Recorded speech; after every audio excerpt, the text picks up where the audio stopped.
안녕하세요. 물류 관련 법규 오늘 강의를 하게 된 홍선의 교수입니다. 반갑습니다. 오늘 물류 관련 법규는 2시간에 걸쳐서 강의가 이루어지게 되는데요. 좀 편안한 마음 좀 들으셨으면 좋겠고요. 저도 편안한 마음으로 좀 강의를 하도록 하겠습니다.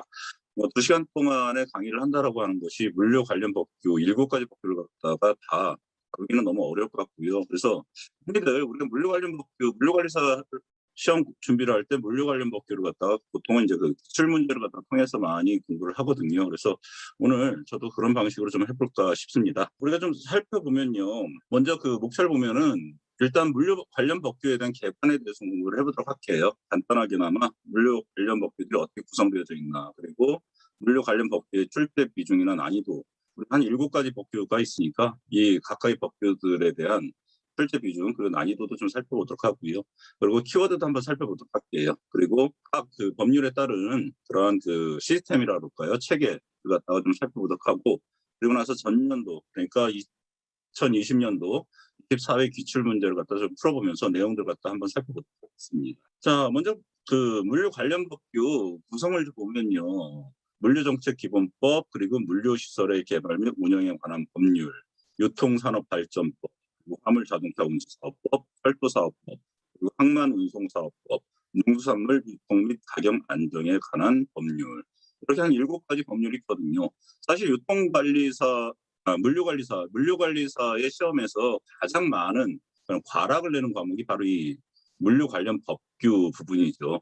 왜냐하면 워낙에 외워야 되거나 공부해야 될 양도 많을 뿐만 아니라 문제 자체가 조금 까다롭죠. 그러니까 그 보기라든가 이런 것들이 단어 하나 정도만 살짝살짝 바꿔 놓기 때문에 사실 알쏭달쏭한 그런 문제들이 굉장히 많습니다. 우리가 흔히 난이도를 갖다 따진다고 그러는데 사실 제가 볼 땐 난이도가 굉장히 높다라고 볼 수 있어요, 전체적으로. 왜냐하면은 사실 외운 건데도 불구하고 거기에 그게 나와버리면 굉장히 헷갈리거든요. 그래서 사실 그 자체 문제가 어렵다라기보다는 그 문제를 갖다가 보는 순간에 혼란스럽게 만들어 버리는, 그리고 심리적으로 확신을 갖다가 굉장히 없애버리는 그러한 그 문제들이 좀 많이 있습니다. 그래서 좀 어렵게 느껴질 경우가 좀 있을 것 같아요. 그리고 이 물류 관련 법규 같은 경우는 아무래도 과목이 많고 그리고 내용도 방대하다 보니까는 사실 기본적으로 스스로 좀 공부해 볼 필요가 있습니다.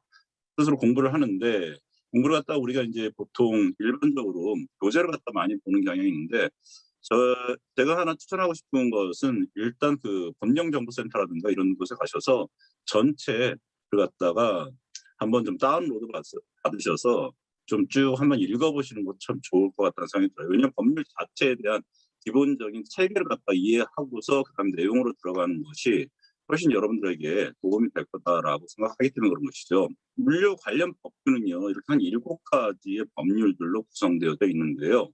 이 각각의 법률들에 대한 내용들을 좀 살펴보기 이전에 그 기존에 이제 그 기출 문제들을 통해 가지고 이 법률들, 각 법률별로 출제 비중이 어떻게 되는가를 좀 살펴보도록 할게요. 앞서서 이렇게 보니까요, 제가 특가를 갖다가 좀 앞에는 한 4개 법률 정도는 컬러를 갖다 좀 따로 지정을 했어요. 그리고 나서 밑에 인제는 이제 검은색으로 그대로 글자를 갖다가 했거든요.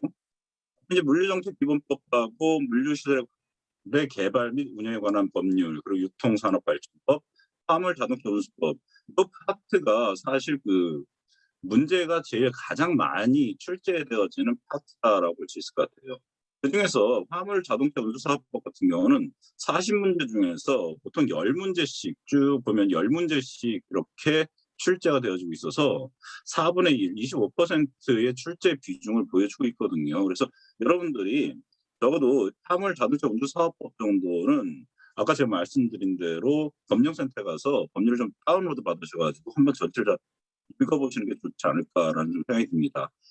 자, 그리고 물류정책기본법하고 물류시설 개발 및 운영에 관한 법률이 각각 8문제씩, 전체적으로 보면은 비율이 좀 거의 비슷합니다. 거의 똑같아요, 매 회마다. 그래서 8문제씩 나와서 이게 2개 합쳐서 16문제가 나오고 있거든요. 그래서 각각 20%씩 해서 이게 40%, 그리고 25%, 이것만 해도 65%를 차지합니다. 거기다가 이제 유통산업 발표에 5문제가 나오는데 우리가 60점 평균이 60점이 맞아야지만 그 물류관리사 자격증이 나오지 않습니까? 근데 40점 이하면 이제 가락이 되어져서 다른 과목들의 점수에 상관없이 물류관리사 그 자격증을 갖다가 주질 않거든요. 아무리 점수가 높다 하더라도.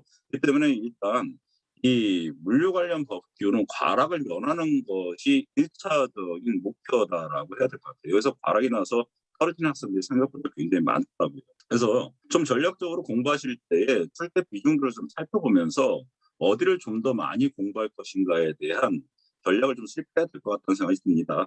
그래서 1차적으로는 화물 자동차 운수 사업법을 공부하시고 그다음에 물류정책 기본법과 물류시설 개발 및 운영에 관한 법률 요 세 과목을 갖다가 요 세 개 법률을 중심으로 해서 공부하시고 그리고 나서 유통산업발전법 그리고 나서 철도사업법 그리고 항만운송사업법 그리고 농산물 유통 및 가격 안정에 관한 법률 이런 순서로 좀 공부를 하시면 될 것 같은데 모르겠습니다. 여러분들이 공부를 갖다가 뭐 전체를 다 굉장히 그 샅샅이 굉장히 자세하게 디테일하게 공부를 하신다라고 하는 목표를 가지고 계시면 모르겠지만은 그렇지 않다고 한다면 어쨌든 시험은 시험이니까요. 좀 전략을 가지고 접근하는 것도 나쁘지는 않을 것 같다라는 생각이 듭니다. 난이도를 갖다 좀 살펴보면요. 난이도를 살펴보면은 그 아까도 제가 말씀드렸지만 사실 난이도라고 하는 것이 큰 의미가 있을까 이런 생각이 좀 들 정도이긴 한데 어쨌든 간에 초급 기초 문제가 30% 그리고 중급 이해 문제가 40% 고급 응용 문제가 30%거든요. 그렇다면은 이 초급하고 중급 합쳐서 70%입니다.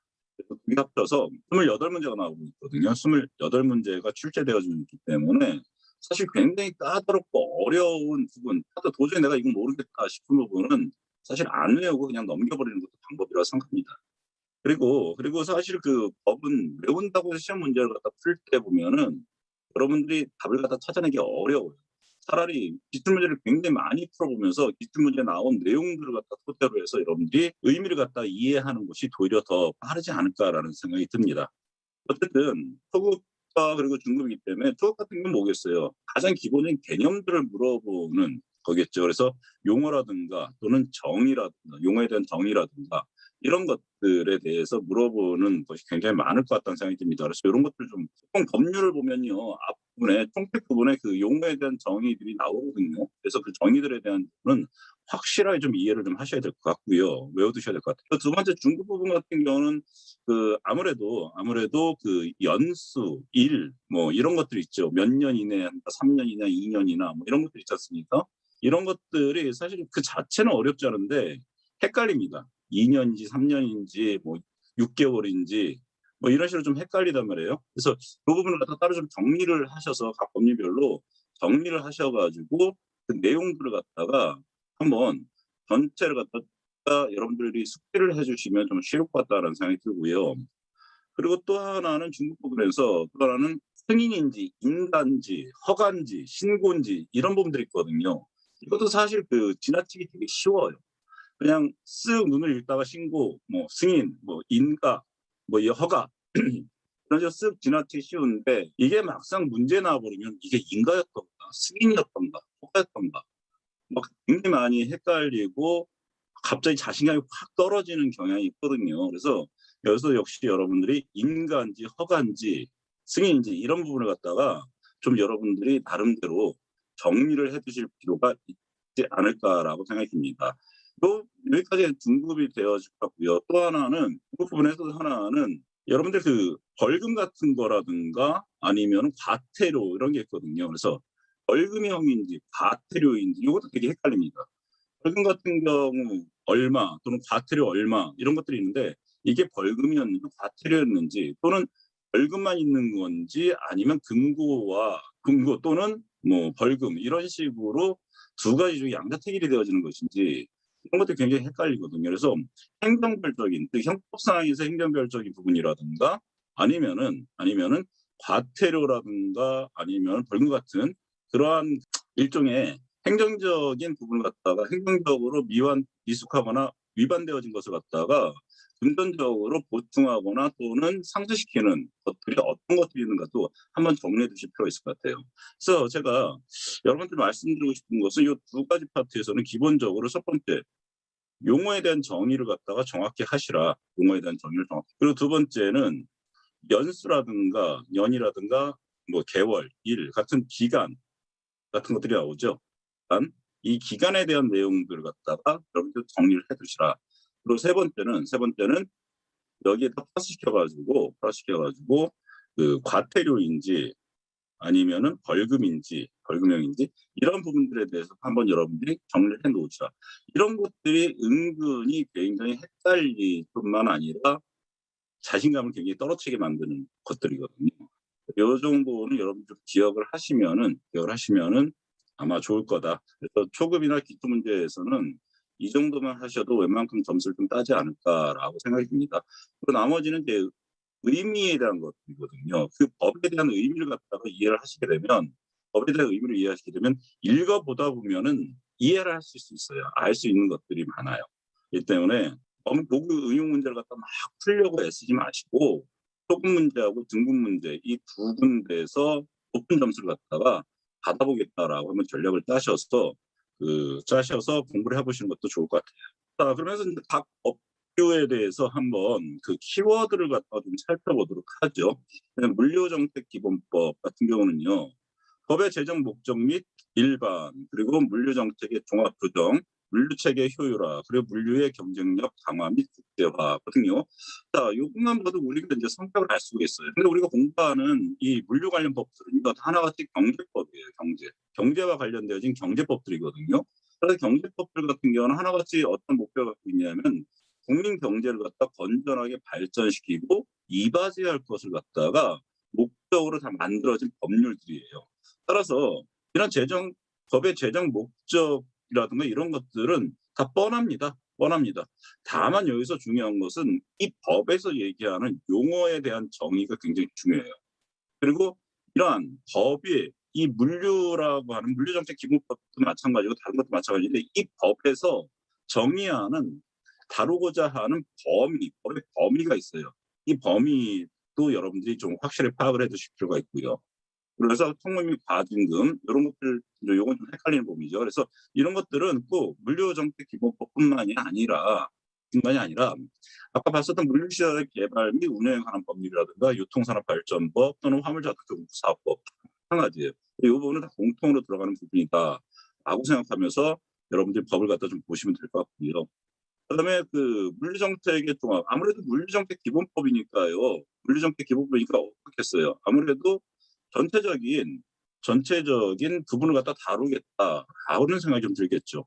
이제 모법과 같은 역할을 좀 하는 것이 물류정책 기본법이다라고 생각하시면 될 것 같아요. 그러다 보니까 물류정책을 갖다가 종합적으로 수립하고 조정하는 것과 관련되어진 내용들이 담겨 있겠죠. 그렇기 때문에 국가 및 지역 물류 기본 계획 또는 위원회 조직과 같은 물류 정책을 수립하고 심의하고 이것을 갖다 다시 조정하거나 또는 그것을 갖다 수정하거나 이런 여러 가지 역할을 할 때에 어떤 것들이 필요한가에 대한 생각을 일단 해 두시면 될 것 같아요. 그래서 이런 부분들이 이 물류정책 기본법에 들어가 있구나라고 생각하시고요. 그리고 세 번째는 물류체계 효율화예요. 아무래도 정책적인 부분들을 수립하게 되면 이것을 갖다가 실현시켜야 될 거 아니에요. 실현시키기 위해서는 시스템화되어져야 되는데 시스템화시키기 위해서는 어떻게 하겠어요. 가장 기본적으로 표준화가 이루어야 되고 이 표준화와 더불어서 이걸 갖다가 정보화해야 되겠죠. 전체적으로 인제 시스템을 만들어야 되니까요. 그리고 이것이 어떤 한 집단, 한 기관이 아니라 공동으로 하는 역할. 그래서 공동화, 표준화, 정보화와 관련되어진 내용들이 이 물류정책 기본법 속에 들어가고요. 그리고 물류의 경쟁력 강화 및 국제화. 아무래도 이 법을 만들기 아까 뭐라 그랬어요. 국민경제 발전에 이바지하는 것이 목표이잖아요. 건전한 국민경제 발전과 이바지함을 목적으로 하는 것이 경제법들의 대부분의 목표이잖아요.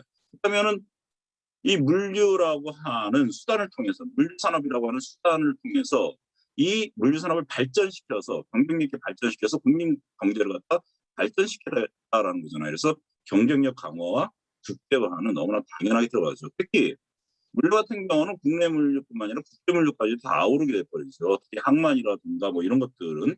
그렇기 때문에 국제화 부분도 물류 부분에서 또 중요하게 다뤄질 부분이다라고 할 수 있을 것 같아요. 그래서 이 부분에는 우수물류 기업의 인증, 국제 물류 주선업, 친환경 물류 뭐 이런 것들이 들어갈 것 같네요. 자, 두 번째는요. 두 번째는 물류시설 개발 및 운영에 관한 법률이 있겠네요. 그래서 여기서도 아까 법의 제정 및 목적 일반은 똑같습니다. 법의 제정 목적 및 일반은 여기서 다 들어갔고요. 인제 이거는 뭐 공통이라고 했으니까 내비두고 물류시설 개발 종합 계획이죠. 물류시설을 하려면 어떻게 하겠어요? 개발하고 운영하려면 계획이 있어야 될 거 아니겠습니까? 그 계획과 관련되어진 얘기가 나와야 돼요, 당연하게. 그래서 수립권자라든가 계획을 세우는 수립권자 또는 수립 주기, 그리고 내용 및 절차, 그리고 다른 법률과의 관계는 어떠한가 등에 대한 것들이 나오고 있네요. 그래서 물류 터미널 사업이 있겠네요. 아무래도 터미널이라고 하는 것은 물류에 있어서 시작점이자 또는 종점, 끝 지점이라고 할 수 있겠죠. 그렇기 때문에 이 터미널 사업은 굉장히 중요한 의미가 있죠. 그래서 역시 사업의 효력 발생 요건, 그리고 등록의 변경, 효력의 소멸, 요 부분들도 시험 문제 은근히 많이 나오는 파트들이죠. 헷갈리기도 하고요.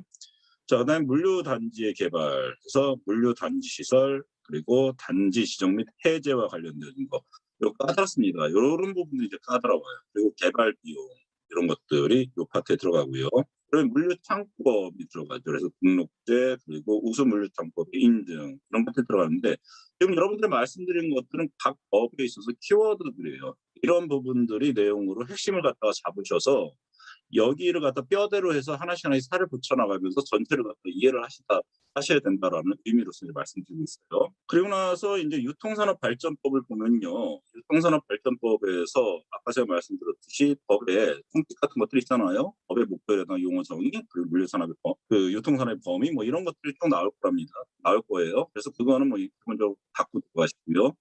여기다 인제 유통산업 발전 기본 계획, 역시 발전을 시키려면 계획이 있어야 될 거 아니겠어요. 뭔가 그냥 '무조건 발전시킬 거야.'라고 해서 되는 건 아니겠죠. 아닐 거란 말이에요. 그러다 보니까 기본 계획을 수립해야 되기 때문에 역시 수립권자, 그리고 계획의 내용 및 절차 이런 것들도 당연히 어떻겠어요. 이 법의 내용에 들어가겠네요. 또한 대규모 점포 등의 개설 등록. 이 대규모 점포, 그러니까 유통이다 보니까 이제 대규모 점포 당연히 들어갈 것 같아요. 그래서 대규모 점포의 결격 사유, 등록 취소, 휴폐업 신고, 그리고 영업 시간의 제한 등 뭐 이런 것이 들어가고요. 그리고 유통산업의 경쟁력 강화, 역시 뭐 경쟁력 강화시켜야 되겠죠. 그래서 체인 사업, 그리고 상점과 진흥조합, 그리고 전문상가 단지 등의 내용들인데, 아까도 제가 이제 말씀드렸듯이 유통산업발전법 같은 경우는 보통 한 5문제 정도가 나오거든요. 5문제 정도가 나오기 때문에 사실 그 물류정책기본법이나 물류시설 개발 및 운영에 관한 법률이 8문제씩 나오고, 이제 이 밑에 나오는 화물자동차 운수사업법이 10문제가 나온단 말이에요. 그것에 비해서 얘는 5문제가 나오기 때문에 제 생각에는 이 화물자동차 운수사업부터 공부를 좀 하시고, 그다음에 물류정책기본법, 물류시설 개발 및 운영에 관한 법률, 그 순서대로 하시는 것이 좋을 것 같아요. 그래서 화물자동차 운수사업법 같은 경우는 화물자동차 운송사업, 그래서 사업의 허가, 운임 및 요금, 그리고 준사항, 업무 개시 명령, 또 화물자동차 운송주선업, 운송주선업 같은 경우는 운송주선업이 뭔지 정의, 그리고 사업의 허가, 그리고 운송주선업자의 화물 위탁증 제도 등이 이 법에서 이제 규정하고 있는 내용들이 되겠고요. 그리고 화물자동차 가맹사업. 근데 사실 이 운송주선업하고 사업하고 이 가맹사업은 다 사실 연결이 되어진다라고 보면 돼요. 하나의 시스템처럼 돼 있어서 가맹사업이라든가 주선업이라든가 운송사업들이 이 서로 유기적으로 결합되어져서 결국은 하나의 화물자동차 운수 사업을 갖다가 가능하게 만들어주기 때문에 이들에 대한 관계도 여러분들이 좀 알아두시면 좋을 것 같아요. 그래서 관계가 이들이 어떤 시스템으로 어떻게 관계가 되어지는지, 여기다 하나 더 붙이면 이제 파주 들어가겠네요. 그죠? 파주하고 운송사업, 운송주선업, 가맹사업, 이것들이 어떤 관계로서 묶여 있는가 갖다가 뭐 시스템적으로 한번 여러분들이 정리를 해 보거나, 정리되어진 것들이 많이 있으니까 그것들을 살펴보면서 일단 머릿속으로 그림이 그려진 다음에 각각의 역할들이 무엇인지, 그리고 그 각각의 역할에 맞춰서 어떠한 법률적인 그러한 규정들이 있는지를 갖다가 이해하시는 것이 여러분들이 전체를 이해하는 데 훨씬 편할 거다라는 생각이 듭니다. 각각 따로따로 떼어서 하다 보면 아무래도 이들 사이에서 어떤 관계가 형성되었는지를 모르기 때문에 나중에 시험 문제를 풀거나 할 때에 이게 종합적인 사고가 이루어지지 않음으로 인해서 자꾸 이제 문제가 어렵게 느껴질 수가 있거든요. 그래서 그런 것도 한번 생각해 보시고요. 그리고 이제 지원 사업을 보면 적재물 보상보험, 그리고 유가보조금 지급, 차량 충당 조건, 화물자동차 휴게소, 종합계획 등 이런 것들이 있고요. 기타 법령과의 개념 그리고 정의 등도 비교해 보면 좋겠네요. 예를 들어서 철도사업법과 화물자동차 운수사업법을 비교한다거나, 또는 항만운송사업법하고 화물자동차 운수사업법과 비교를 해보거나.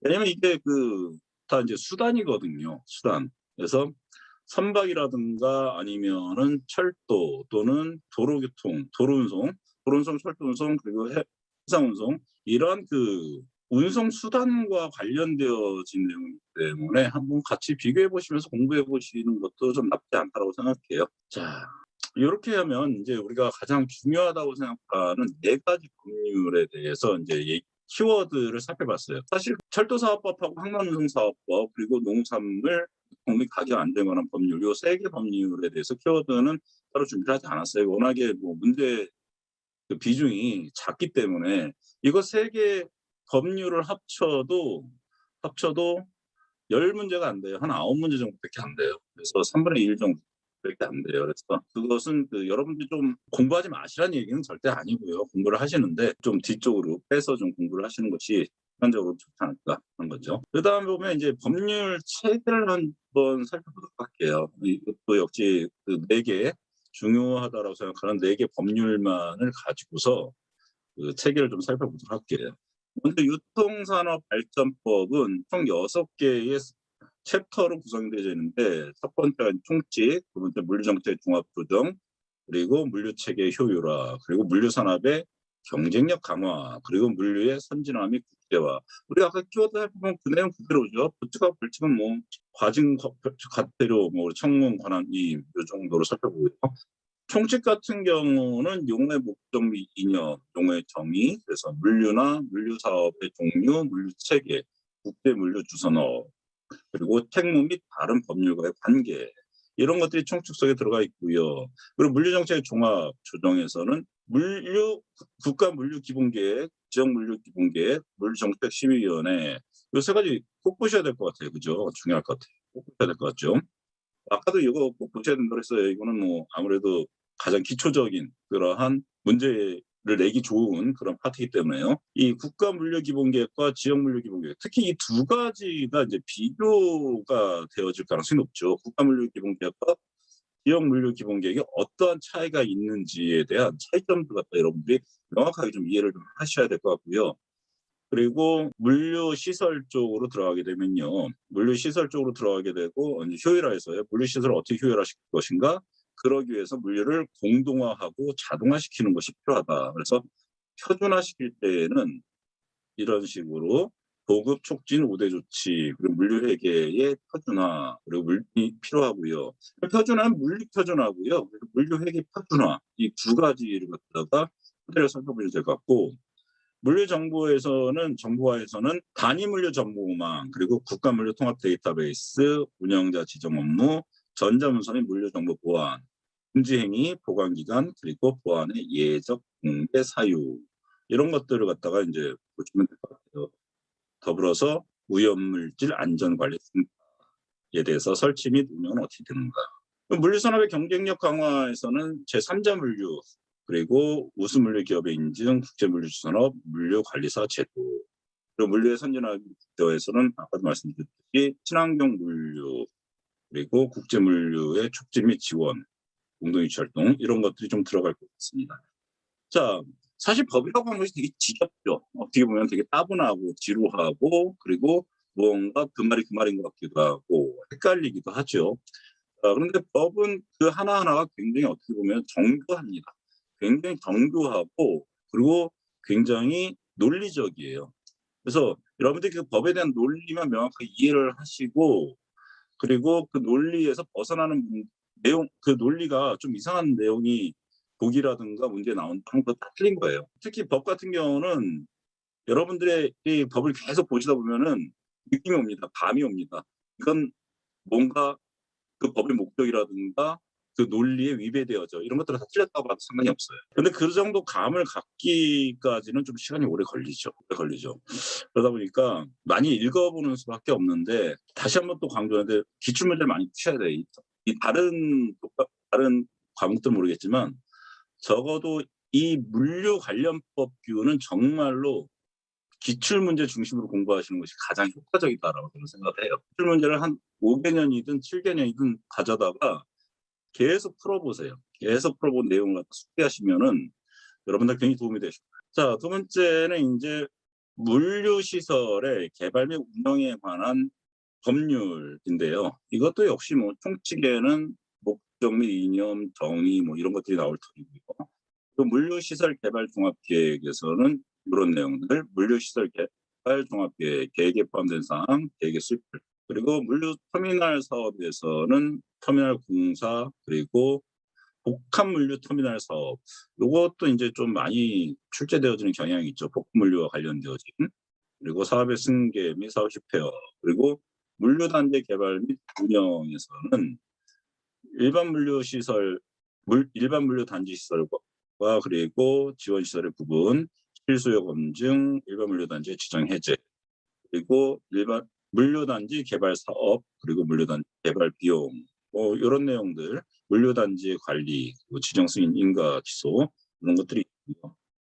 물류교통 환경 정비 사업에서는 물류교통 환경 정비지구의 지정 및 해제, 그리고 어떻게 보내줄 것인가, 그리고 물류창법 있고요. 그리고 보칙 및 벌칙, 역시 과징금 벌칙, 이런 것들이.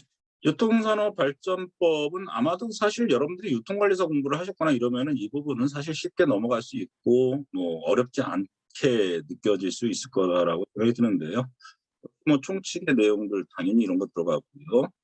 발전 계획 잡아야 되고요. 또 유통산업의 경쟁력 강화, 그리고 유통산업 발전 기반의 조성, 유통기능의 효율화, 그리고 상거래 질서 확립, 그리고 보증 및 벌칙이 나오고요. 그리고 네 번째로 이제 그 화물자동차 운수사업법이 나오는데요. 화물자동차 운수사업법에서 이게 10문제 나오는 거잖아요. 그러다 보니까 자꾸 여기를 강조할 수밖에 없게 돼요.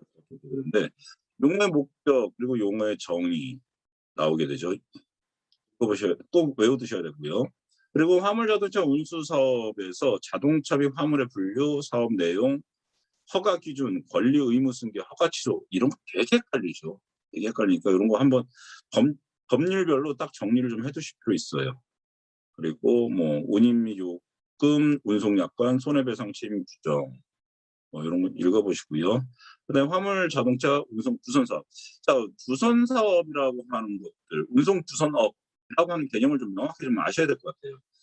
뭐 사실 운송 주선업 같은 경우는 본인이 그 운송수단을 보유하지 않은 상태에서 운송 화주로부터 물건을 갖다가 받아서 운송수단을 가지고 있는 그 운송수단을 가지고 있는 자와 이제 그 연결을 시켜서 운송을 갖다가 가능하게 만들어주는 업을 하는 사람들 갖다 우리는 운송주선이 또는 운송주선 사업이라고 얘기를 하죠. 그래서 운송주선 사업에 대한 얘기들이 좀 들어가야 될 것 같고요.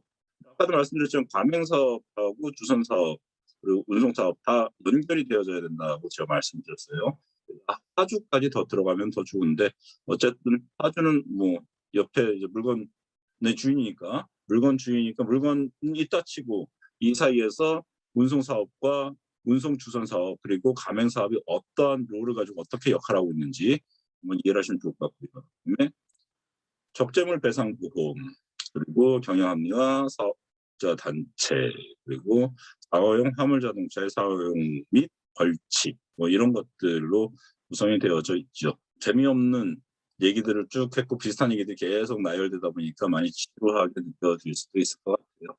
자, 근데 제가 이제 시간적으로 저한테 주어진 시간이 2시간이거든요. 그래서 2시간 동안 이 각각의 법률들을 갖다가 도저히 설명을 해낼 자신이 없어요. 자신도 없고, 그리고 물리적으로 도저히 그렇게 할 수가 없기 때문에 그때부터 인제 기출 문제를 토대로 해서 기출 문제를 풀어보면서 이 관련 법규, 물류 관련 법규가 어떤 식으로 출제가 되어지는지, 그리고 각각의 출제되어질 때에 어떠한 점들을 갖다가 조금 주의 깊게 고려하면서 문제를 풀거나 공부를 해야 되는지를 갖다가 한번 살펴보도록 하겠습니다. 참고로 말씀드리면은 지금부터 하는 기출 문제는 작년도 2020년도 제 24회 문제를 갖다가 바탕을 했습니다. 아마도 여러분들 공부하시면서 24회 기출 문제를 다 풀어보셨을 거라고 생각이 들어요. 그래서 가장 예전 거를 해볼까 했는데 법도 조금 바뀌는 것들도 있고, 그리고 가장 최근 것을 살펴보는 것이 문제 출제 경향이라든가 이런 걸 좀 살펴보기에 좀 수월하지 않을까, 좀 좋지 않을까 싶어가지고 작년도 24회 기출 문제를 선택을 해서 한번 쭉 풀어보는 그러한 시간을 갖도록 해보죠. 자, 문제를 보니까요. 물류정책기본법상 물류계획의 수립, 시행에 관한 설명으로 옳지 않은 것은 나오네요. 옳지 않은 것. 그러니까 물류정책기본법상 물류계획의 수립, 시행과 관련되어진 거예요. 그래서 한번 이제 여러분들 공부한 것도 그렇고, 공부를 안 했다라고 하더라도요. 공부를 안 했다 하더라도 한번 읽어 보면서 답을 어떻게 찾아가는지를 갖다가 한번 보도록 하죠. 일단 첫 번째 보니까 옳지 않은 거니까 나머지 5개 보기 중에서 4개는 옳은 거란 말이에요. 하나만 틀렸단 말이에요. 그래서 첫 번째 보니까 국토교통부 장관 및 해양수산부 장관은 국가 물류 정책의 기본 방향을 설정하는 10년 단위의 국가 물류 기본 계획을 5년마다 공동으로 수립해야 한다. 그리고 두 번째, 국가 물류 기본 계획에는 국가 물류 정보화 사업에 관한 사항이 포함되어야 한다. 3번, 국토교통부 장관은 국가 물류 기본 계획을 수립하거나 변경할 때에는 관계 중앙행정기관의 장에게 통보하며, 관계 중앙행정기관의 장은 이를 시도지사에게 통보하여야 한다. 됐네요. 4번, 국토교통부 장관 및 해양수산부 장관은 국가물류기본계획을 시행하기 위하여 연도별 시행계획을 매년 공동으로 수립하여야 한다. 5번째, 특별시장 및 광역시장은 지역물류정책의 기본 방향을 설정하는 10년 단위의 지역물류기본계획을 5년마다 수립하여야 한다네요. 사실 이 물류기본 정책기본법 같은 경우에서 1번하고 5번 같은 경우는 이미 공부가 되어져 있을 거라고 생각이 들고요. 그리고 물류기본계획에는 너무나 당연하게 정보사업이 포함이 되어지겠죠. 물류정책을 하는데 지금 4차 산업혁명 시대에 이 정보화라고 하는 부분이 빠져서는 말이 안 되는 거잖아요. 그죠? 그러니까 이것도 별 문제가 없을 것 같아요. 그리고 4번 같은 경우 3번하고 4번이 남았는데 3번 같은 경우는 국토교통부 장관은 국가 물류 기본 계획을 수립하거나 변경할 때 관계 행정기관의 장에게 통보하고, 관계 중앙행정기관 장에게 통보해야 된대요. 통보하고 중앙행정기관의 장은 또다시 시도지사에게 통보하네요. 국토교통부 장관이 굳이 관계 중앙행정기관의 장에 통보할 필요가 있을까라는 생각이 드네요. 그래서 보통 이런 경우에는 이제 고시를 통해서 가름하는 경우가 상당히 많죠. 더군다나 그 관계 중앙행정기관의 장이 누구인지를 갖다 또 명확하게 또 범위가 또 그때그때에 따라 조금씩 달라질 수도 있기 때문에 보통 이런 경우는 관보에다가 고시하도록 하는 경우가 많죠. 고시를 통해서 통보에 가름하는 경우가 상당히 많죠. 그래서 3번 같은 경우가 통보가 아니라 여기는 이쪽 부분은 관보에다가 고시를 하고 나서 행정기관의 장이 시도지사에게 통보하는 거가 돼야지 맞을 것 같네요. 그래서 답은 이제 여기서는 3번이고요. 그리고 4번 국토교통부 장관 및 해양수산부 장관은 국가물류기본계획을 시행하기 위하여 연도별 시행계획을 매년 공동으로 수립해야 된다. 맞죠? 그러면 이제 1번, 2번, 4번, 5번은 그냥 여러분들이 외워두셔야 될 거예요. 공부하면서 그냥 외워두세요. 문제를 풀면서. 얘는 틀렸으니까 뭐가 틀렸는지만 보고 관보에 고시하고 나서 중앙행정기관장이 다시 시도지사에게 통보한다. 라고 해서 이 부분을 갖다가 물류계획 시행법에 관한 설명의 내용으로서 여러분들 이제 공부를 하시고요. 사실 이번 두 번째 문제는 물류정책 기본 법령상 국가물류정책위원회에 관한 설명으로 옳지 않은 것은 돼 있네요. 그래서 이것도 역시 옳다는 거니까 네 개는 맞는 거네요. 그래서 국가물류정책에 관한 주요 사항을 심의하기 위하여 산업통상자원부 장관 소속으로 국가물류정책위원회를 둔다.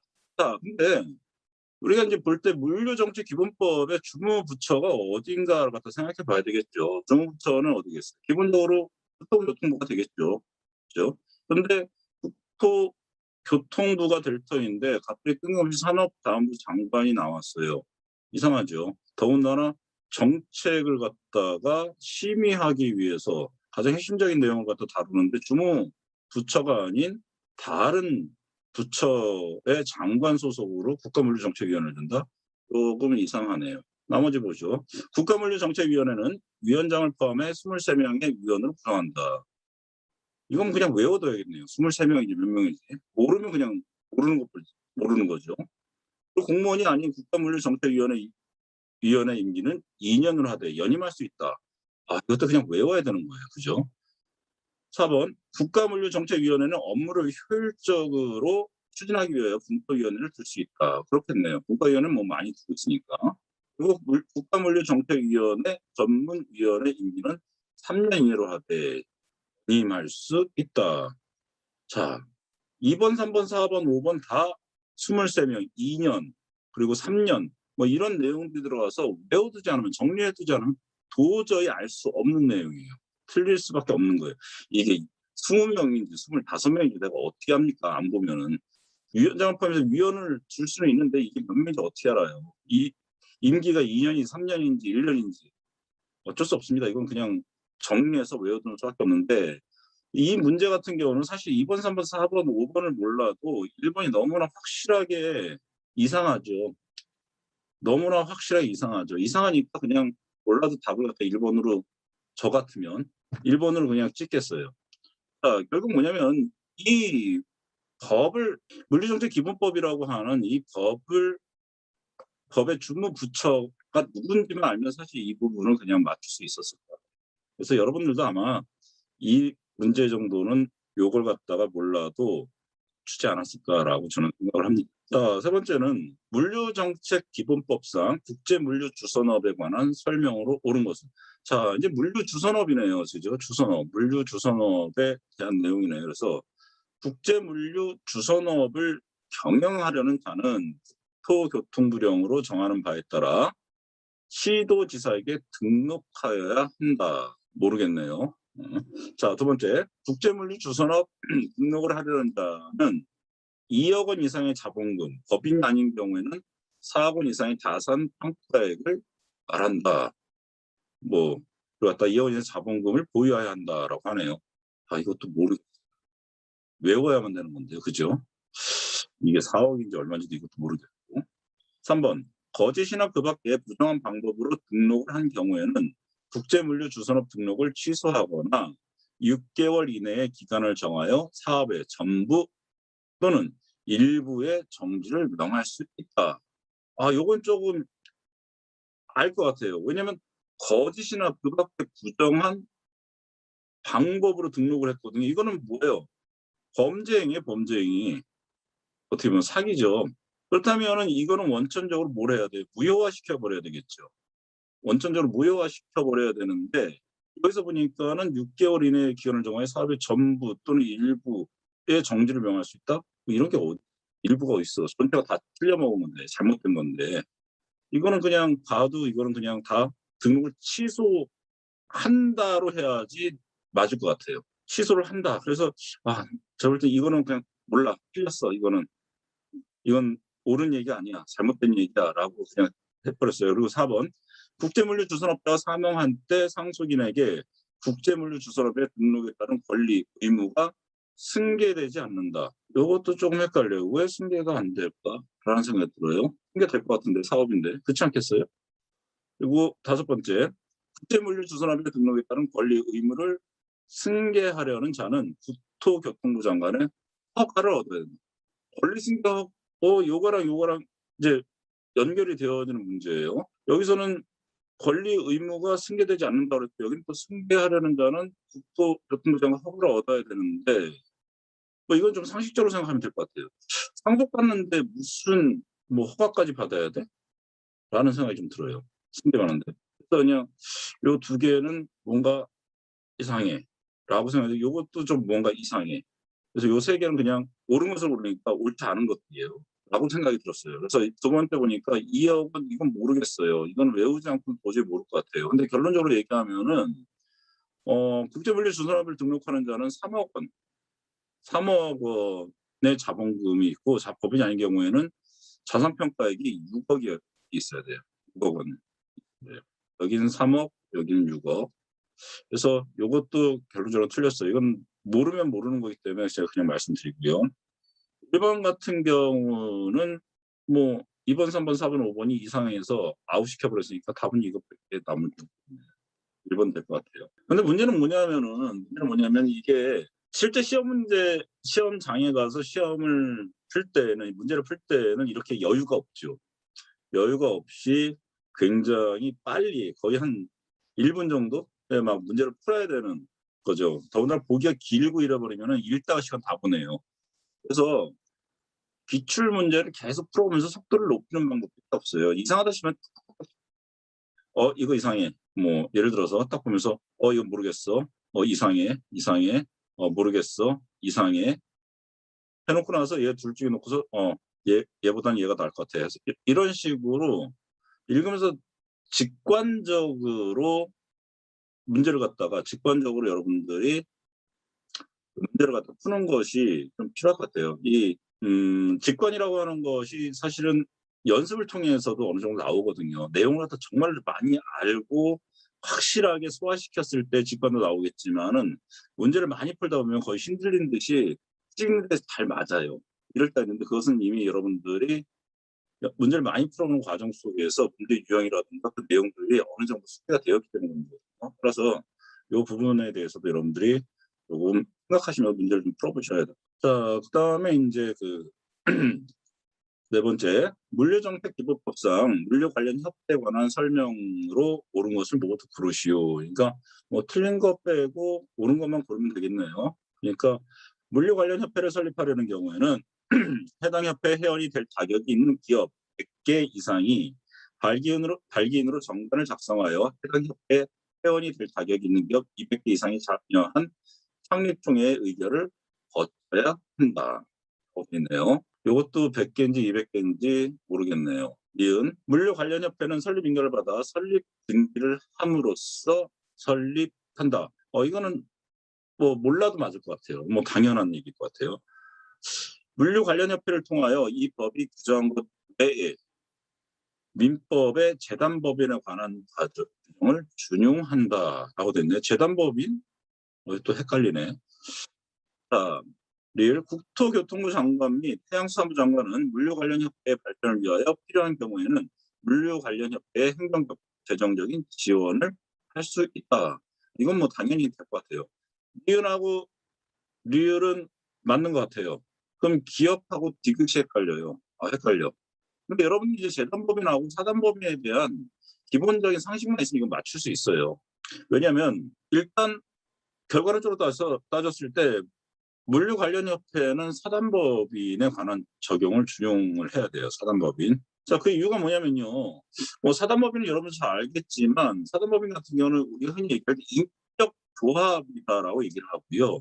그리고 재단법인 같은 경우는 재산적인 그러니까 돈과 관련되어진 거죠. 그래서 우리가 사단법인 같은 경우는 인적 조합의 권리를 부여했다라고 표현을 많이 하고요. 재단법인 같은 경우는 재산의 권리 능력이 부여됐다라고 이제 많이 얘기를 하거든요.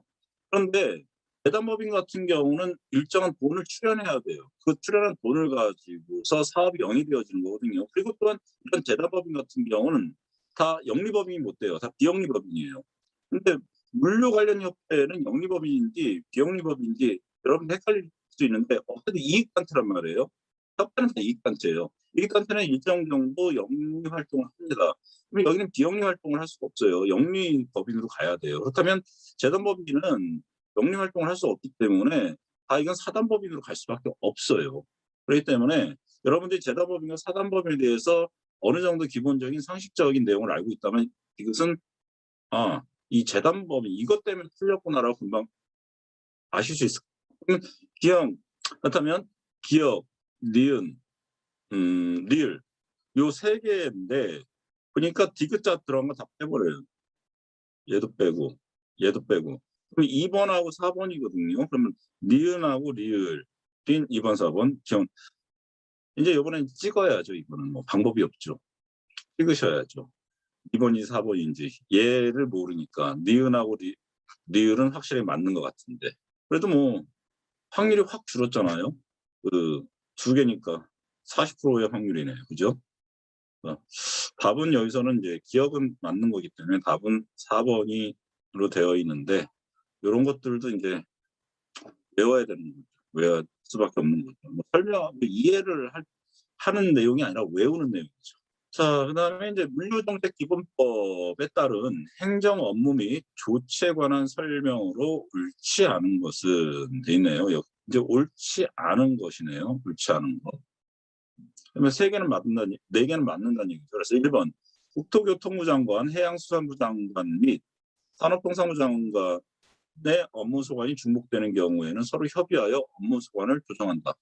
뭐 이건 뭐 읽어 봐도 뭔가 합리적이죠. 합리적이네요. 뭐 이상할 게 없어요. 2 번째 국제물류주선업자에게 사업의 정지를 명하여야 하는 경우로서 그 사업의 정지가 해당 사업의 이용자 등에게 심한 불편을 주는 경우에는 그 사업 정지 처분을 가름하여 1천만 원 이하의 과징금을 부여할 수 있다. 모르겠어요. 뭐 어쨌든 사업 정지 처분과 가름해서 1천만 원의 과징금을 부과할 수 있다. 뭐 여기까지는 이해가 되는데 이 1천만 원인지 2천만 원인지 요거는 모르겠어요. 이건 아직 외울 수밖에 없어요 이거는. 외우지 않으면은 뭐 몰라요. 이건 모르겠고 3 번 과징금을 기한 내에 납부하지 아니한 때에는 시도지사는 지방재정법에 따라 징수한다. 아 이것도 지방재정법인데 이것도 외우지 않으면 모르는 거죠. 근데 이건 지방재정법이 아니라 지방행정제재 부과금의 징수에 관한 법률이라고 하는 거거든요. 그래서 이거는 결과론적으로 이거는 틀렸는데 이것도 외우지 않고는 모르는 거죠. 그리고 4 번 국제물류주선업자에 대한 등록을 취소하려면 청문을 하여야 한다. 5 번 그리고 이 법에 뭐 청문해야 되겠죠. 그리고 이 법에 따라 업무를 수행하는 위험물질 운송 단속원은 형법 제129조 제 132조까지의 규정에 따른 벌칙에 적용해서는 공무원으로 본다. 이것도 모르는 거죠. 수가 없네요.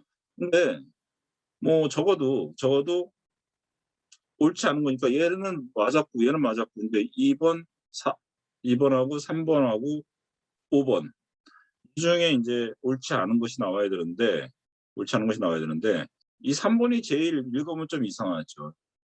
과징금을 기한 내에 납부하지 않을 때 시도지사는 지방재정법에 따라 징수한다는데 이 지방재정법에서 과징금이 지방재정법이 아니라 일단 부과금 징수와 관련되어진 거기 때문에 지방재정법의 법에서 제정 성격하고 여기서는 좀 맞지 않는다라고 생각이 들어요. 그래서 답은 결과론적으로 3 번인데 이런 문제는 솔직히 어렵죠. 어려운 문제죠. 그래서 이런 문제는 찍든가 해야 될 가능성이 높죠. 사실 다 외워서 답을 찾아내기는 너무 어려우니까. 그다음에 이제 46 번, 6번 보면은 물류정책기본법상 위반 행위자에 대한 벌칙 혹은 과태료의 상한이 중앙것부터 경항 순서로 바르게 나열된 것이네요. 그러니까 중앙것 그러니까 그 과태료를 많이 부과하는 것에서 적게 부과하는 것으로 인제 순서대로 나열하다라고 하는 건데 이 4개 중에서 어 과태료를 갖다가 많이 내야 되는 것부터 인제 순서를 하면 되는데 이것도 아까 제가 말씀드린 대로 정리해서 외워두는 수밖에 없어요. 이것도 되게 헷갈릴 수밖에 없죠. 다만 그냥 우리가 생각건데 읽어 봤을 때 이건 좀 많이 뭔가 위반한 것 같아라고 하는 것들이 아무래도 과태료가 좀 높겠죠. 그래서 보면 국가물류통합정보센터 또는 단위물류정보망에 의하여 처리, 보관 또는 전송되는 물류 정보를 훼손한 자, 물류 정보를 이거는 좀 많이 나쁠 것 같아요. 종합정보센터 또는 단위물류정보망에 의해 처리, 보관 또는 전송되어야 하는 물류 정보를 훼손했어요. 이거는 뭐가 문제가 굉장히 많아요. 그리고 두 번째, 우수 물류기업이 인증이 취소되었음에도 인증마크를 계속 사용한 자. 요건 무언가 좀 경하죠. 얘는 중한데 얘는 좀 경하죠. 취소됐는데 아직 못 고쳤어요. 그냥 제가 좀 바빠 가지고 이 마크를 갖다가 뭐 아직 삭제하지 못했어요. 뭐 이 정도로 끝날 수도 있을 것 같아요. 이것 같은 경우는 반말 장치의 장착 명령에 위반했음을 이유로 하여 내린 위험 물질 운송 차량의 운행 중지 명령에 따르지 아니한다. 요것도 조금 중할 것 같아요. 단말 장치 장착 명령을 위반했어요. 그래서 위험 물질 운송 차량의 운행 중지 명령인데 말을 안 들어. 이것도 좀 중요한 것 같아요. 그리고 국제물류 주선업에 등록을 하지 아니하고 국제물류 이것도 중하네요. 이건 아주 나쁘네요. 등록도 하지 않은 상태에 경영했어요. 그럼 일단 얘가 제일 경해 보여요. 니은이 제일 뒤에 있는 거 한번 찾아보니까 얘하고 얘네요. 얘하고. 그러면 이제 기업, 디귿, 리을 중에서 보니까 어떤 게 제일 좀 덜 재질이 나쁜가를 한번 기업, 디귿, 리을 중에서 어떤 게 재질이 좀 더 나쁜가를 갖다가 좀 살펴보니까 모르겠네요. 근데 중요한 거는 이게 어쨌든 정보망이라든가 이런 데에 어떤 전자문서 또는 전자서류 이런 것들을 갖다가 훼손하면 이건 굉장히 중범죄로 가요. 그래서 저는 보면은 이게 제일 나쁘게 나올 것 같아요. 그래서 얘네 둘은 잘 모르겠고 어떤 게 더 중한지 선한지 모르겠고 이 세 개 중에서 얘가 제일 나빠. 그래서 기억이 나온 걸 보니까 얘네요. 그래서 저는 2번을 찍을 거예요. 2번을. 사실 디귿하고 리을은 뭐가 더 나쁜지 뭐가 더 저기 한지를 잘 모르겠어요. 좀 비슷한 느낌도 드는데 정따지자면 얘가 더 나쁠 것 같아. 나쁠 것 같아가 더 나쁘죠. 등록을 하지 않은 상태에서 했으니까 이것도 불법 영업을 한 거죠. 불법 영업을 한 거니까. 얘가 더 나빠요. 그러면은. 그래서 보면 기억, 리을, 디귿, 니은으로 혼자서 정했어요. 2번이 나오네요. 실제로 보면 기업 같은 경우는요.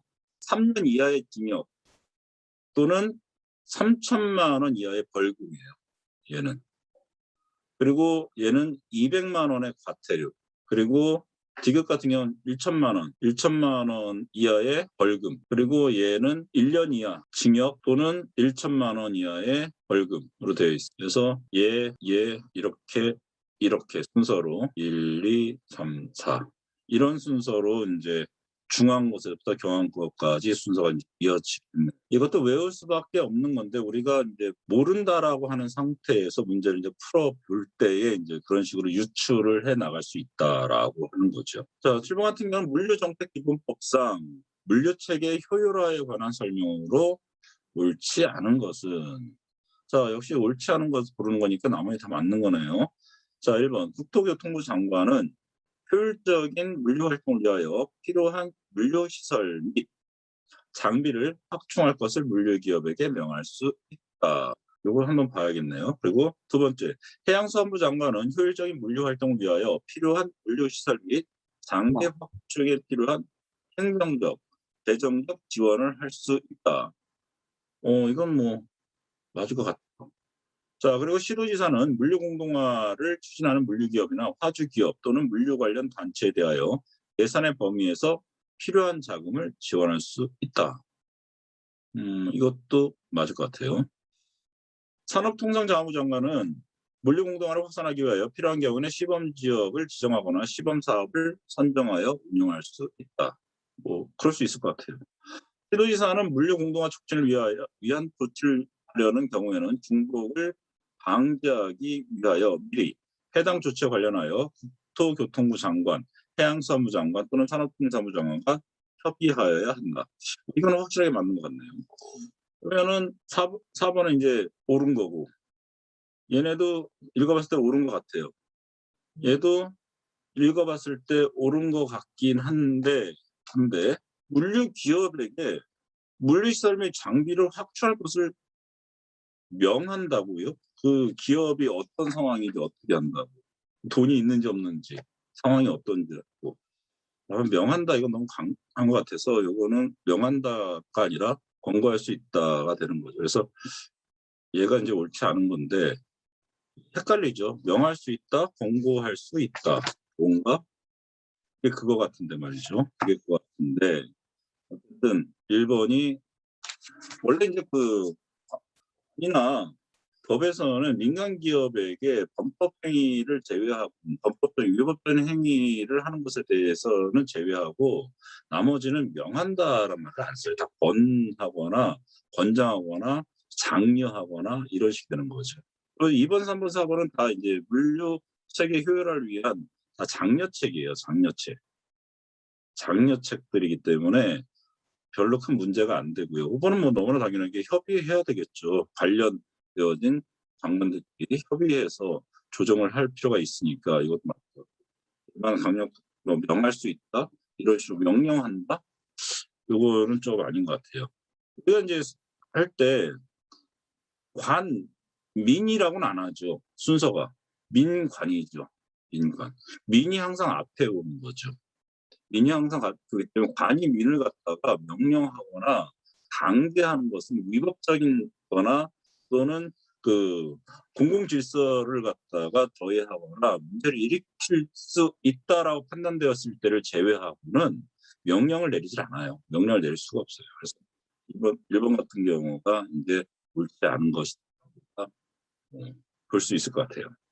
48번 같은 경우는 물류정책 기본 법령상 물류 정보화에 관한 설명으로 옳지 않은 것은 이것도 역시 옳지 않은 거니까 4개는 맞고 하나만 틀린 거네요. 그래서 국토부 장관, 해양수산부 장관, 산업통상부 장관 또는 관세청장은 물류 정보화를 통한 물류체계 효율화를 위하여 필요한 시책을 강구해야 한다. 이건 당연한 것 같아요. 이거 뭐 당연히 해야 될 것 같아요. 그리고 단위 물류 정보망은 물류 정보 수집, 분석, 가공 및 유통을 촉진하기 위하여 국토 운영된다. 이것도 맞네요. 한국토지주택공사법에 따른 한국토지주택공사는 단위 물류망 전담 기관으로 지정될 수 있다. 그렇네요. 맞을 것 같아요. 국토교통부 장관 그리고 해양수산부 장관, 시도지사 및 행정기관은 단위 물류 정보망 전담 기관에 대한 지정을 취소하려면 청문을 해야 한다. 청문을 해야 되는지 안 되는지 모르겠네. 그런데 물류 정보망 같은 경우는 쉽게 구축이 되어지거나 그러는 것이 아니에요. 그렇기 때문에 청문을 통해서 취소하거나 하는 작업이 들어가야 될 것 같아요. 왜냐하면 당장 취소해버리게 되면은 그것에 이 물류 정보망에서 감당했던 역할들, 기능들을 갖다가 누군가가 대체를 하거나 상쇄를 시켜줘야 되는데 그것에 대한 대책이 없이 무조건 취소를 할 수는 없기 때문에 일단 청문은 좀 가야 될 것 같아요. 그리고 단위 물류 정보망 정당기관이 시설 장비와 인력 등의 지정 기준에 미달하게 된 경우에는 그 지정을 취소해야 된다. 자, 이것도 요거랑 좀 비슷한 것 같아요. 그러니까 1번, 2번, 3번은 몰라도 이제 제껴놔. 4번, 5번이 서로 이상해. 얘는 지정 취소하려면 청문해야 되고 여기는 그냥 지정을 그냥 취소해야 한다라고 돼 있어요. 그래서 2개가 좀 헷갈리는데 보니까 시설 장비와 인력 등의 지정 기준을 미달하면 취소시키는 게 맞을 것 같아요. 그죠? 취소시키는 게 맞을 것 같아요. 그런데 아까도 얘기했지만은 얘를 갖다 딱 취소시켜 놓으면은 당장 이 역할을 갖다 이 기능과 역할을 누가 할 것이냐라고 하는 문제가 생겨요. 그렇기 때문에 여기서는 취소해야 한다기보다는 취소할 수 있다라고 좀 여지를 남겨두고서 무언가 이 단위물류 정보망을 이용하는 그러한 이용자들의 불편함을 최소화시키도록 해야 되지 않을까라는 생각이 들어서 5번 드리겠네요. 그리고 49번 물류시설의 개발 및 운영에 관한 법령상 지원시설에 해당하지 않는 것은, 자, 물류시설의 개발 및 운영에 관한 법령상 지원시설이에요. 자, 1번 교육연구시설, 선상수산물 가공업시설, 단독주택 공동주택 및 근린생활시설, 물류단지 종사자의 생활과 편의를 위한 시설, 원칙법 시행령 별표제 1호 문화 및 집회시설. 자, 1번, 3번, 4번, 5번의 공통점은 뭐예요? 공통점은 다 땅 위에 있는 거네요. 그죠? 선상수산물 가공, 이건 배 위에 있는 거네요. 그래서 얘가 좀 틀리죠. 그래서 선상수산물 가공업이잖아요. 수산물 가공. 그래서 이 부분을 틀렸을 가능성이 높네요. 틀렸을 가능성이 높은 게 아니라 이건 그냥 답이 나올 수 있을 것 같아요. 50번은 물류시설의 개발 및 운영에 관한 법령상 물류시설 개발 종합계획의 수립에 관한 설명으로 옳은 것은, 이런 문제가 이제 되게 까다롭고 외우지 않았으면 그냥 틀려버리게 되는 문제가 되겠네요. 보면 국토교통부 장관은 물류시설 개발 종합계획을 10년 단위로 수립하여야 한다. 또 헷갈리죠. 그리고 물류시설 개발 종합계획에는 용수, 에너지, 통신시설 등 기반시설에 관한 사항이 포함되어야 하는 것은 아니다. 아니, 물류시설 종합계획 하는데 용수, 에너지, 통신시설 이런 기반시설이 포함되어지지 않으면 어떡하란 말이지. 그런 생각이 들죠. 당연히 들어가야 될 것 같은데. 그래서 얘는 뭔가 틀린 것 같아요. 그리고 국토교통부 장관은 물류시설 개발 종합계획 중 물류시설별 물류시설 용지 면적의 100분의 5. 이런 것도 헷갈리죠. 100분의 5, 뭐 이런 거. 5 이상으로 물류시설의 수요, 공급 계획을 변경할 때에는 물류시설 분과위원회의 심의를 거쳐야 한다. 얘 때문에 모르겠어요. 100분의 5인지 100분의 10인지 모르겠습니다. 4번, 국토교통부 장관은 관계기관에 물류시설 개발 종합계획을 수립하는 데 필요한 자료의 제출 요구할 수 있으나 물류시설에 대하여 조사할 수는 없다. 아니, 제출을 요구했으면 이게 맞는지 틀리는지를 갖다 조사를 해봐야 될 거 아니겠어요? 조사할 수 없다? 이거 뭔가 이상해. 자, 5번. 관계중앙행정기관의 장이 물류시설 개발 종합계획의 변경을 요청할 때에는 물류시설 개발 종합계획의 주요 변경 내용에 대한 대비표를 국토교통부 장관에 제출해야 한다. 이건 뭐 너무나 당연한 얘기 같아요. 얘랑 얘는 모르겠는데 얘가 너무 확실하니까 답을 갖다 5번으로 했어요. 근데 뭐가 문제인지를 볼까요? 1번 같은 경우는 10년 단위인데 이거 다 5년이에요. 여러분들 보면 알겠지만 이 종합계획 수립은 거의 다 5년 단위로 계획을 수립하고 있으니까 또 보시도록 하고요. 그리고 2번 같은 경우는 아까도 얘기했지만 포함되어지는 거죠. 이건 포함되어야 되는 거죠. 포함되어야 하는 거고요. 3번 같은 경우는 이건 그냥 외워두셔야 되는데 이건 100분의 10이에요. 100분의 10. 100분의 5가 아니라 100분의 10이어야 된다. 그리고 4번 같은 경우는 아까도 얘기했지만 어떻게 조사를 요구만 하고 조사 안 하면 그 확인 어떻게 봐요? 조사할 수 있다죠. 어쨌든 답은 이제 5번이 됐네. 이건 너무나 확실한 내용이니까. 이건 답 쉬운데 요게 워낙에 보기가 쉽게 나왔으니까 그렇지 헷갈리게 나왔으면 이런 부분들 때문에 이제 고민이 많이 되어질 수가 있어요. 자, 그다음에 이제 51번 물류시설의 개발 및 운영에 관한 법률상 국토교통부 장관이 북한 물류터미널 사업자의 등록을 취소해야 하는 것을 모두 고른 것은 뭐 이렇게 나오네요. 자, 기업이 이제 거짓이나 그 밖에 부정한 방법으로 제7조 1항에 대한 등록을 한 때 부정한 방법이니까 뭐 당연히 취소해야 될 것 같아요. 그죠? 그러니까 뭐 다만 이제 7조 1항인지 이것만 헷갈리는데 그리고 니은이 7조 3항에 따른 변경 등록을 하지 아니하고 등록 사업을 변경한 때 그리고 그것이 이제 16조를 위반하여 다른 사람에게 등록증을 대여한 때 그리고 17조에 따른 사업 정지 명령을 위반하여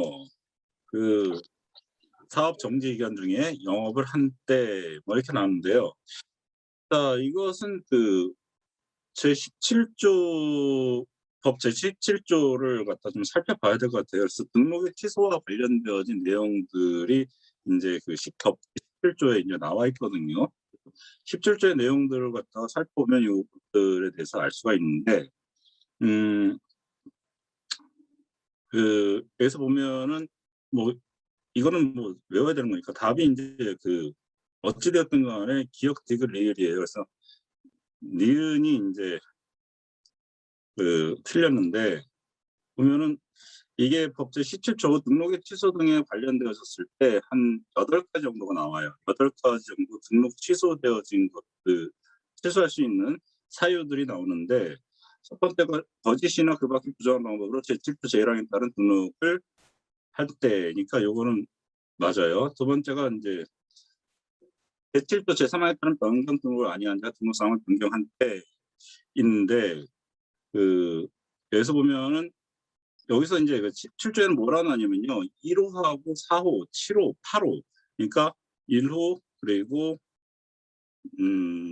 1 호, 4 호 그리고 7 호, 8 호 총 8가지 중에서 1, 4, 7, 8에 해당되어지는 경우는 인제 취소를 해야 된다라고 나와요. 근데 이 니은 같은 경우는 그 2 호예요. 2 호에 해당되어지기 때문에 취소 사유까지는 아니에요. 근데 기역하고 디귿, 리을 같은 경우는 이제 취소 사유에 이제 다 포함이 되죠. 그래서 얘가 인제 1 호 그리고 얘가 7 호 그리고 얘가 8 호예요. 그렇기 때문에 여기서는 이것이 인제 니은이 빠지고 기역 디귿, 리을이 들어가는데 요 문제는 진짜 어려운 문제예요. 정말로 어렵고 완전히 외워야 되고 이 8가지 사유 중에서도 1, 4, 7, 8 호만 취소이고 나머지는 취소가 아니란 말이에요. 정지를 갖다가 6개월 이내의 기간을 정하여 정지를 명할 수 있는 게 인제 2 호, 3 호 그리고 5 호, 6 호 같은 경우거든요. 2, 3, 5, 6 호.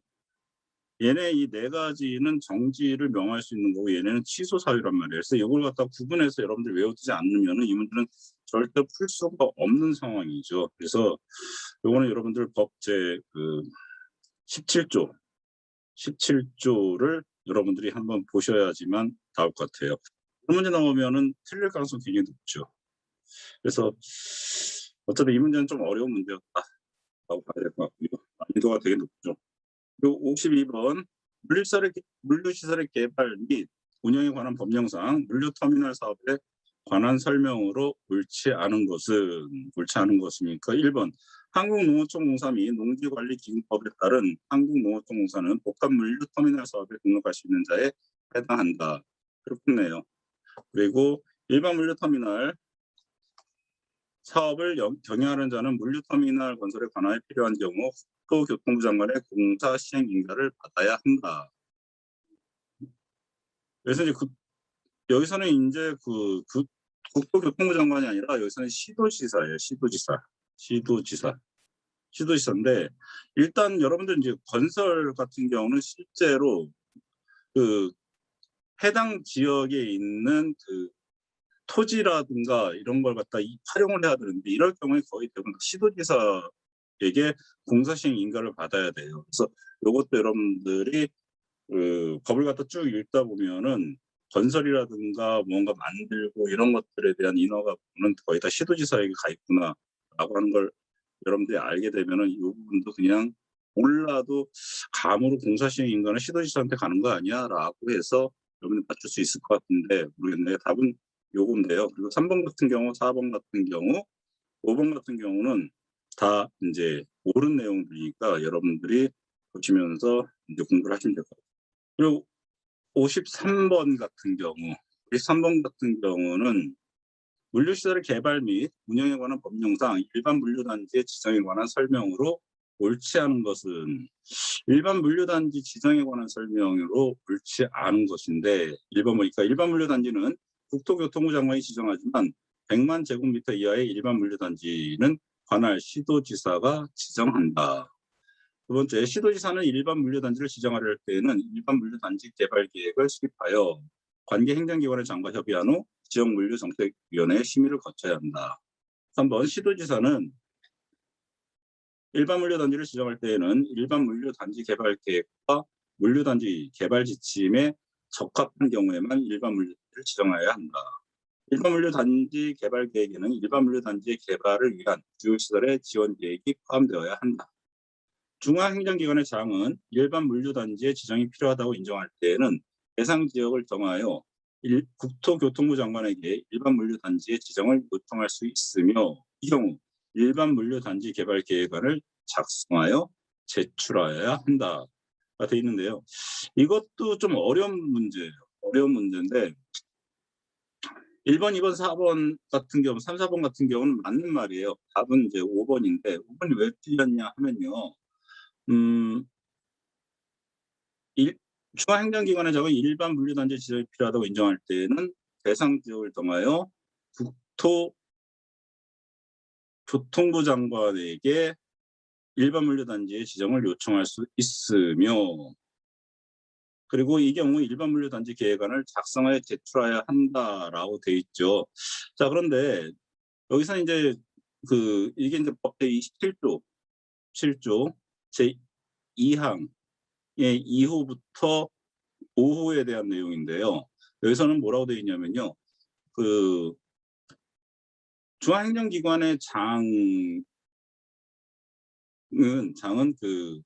국토교통부 장관에게 일반 물류 단지의 지정을 요청하는 것이 아니라 시도지사에게 요청을 해야 되고, 그리고 만약에 중앙행정기관의 장일 경우에는 장이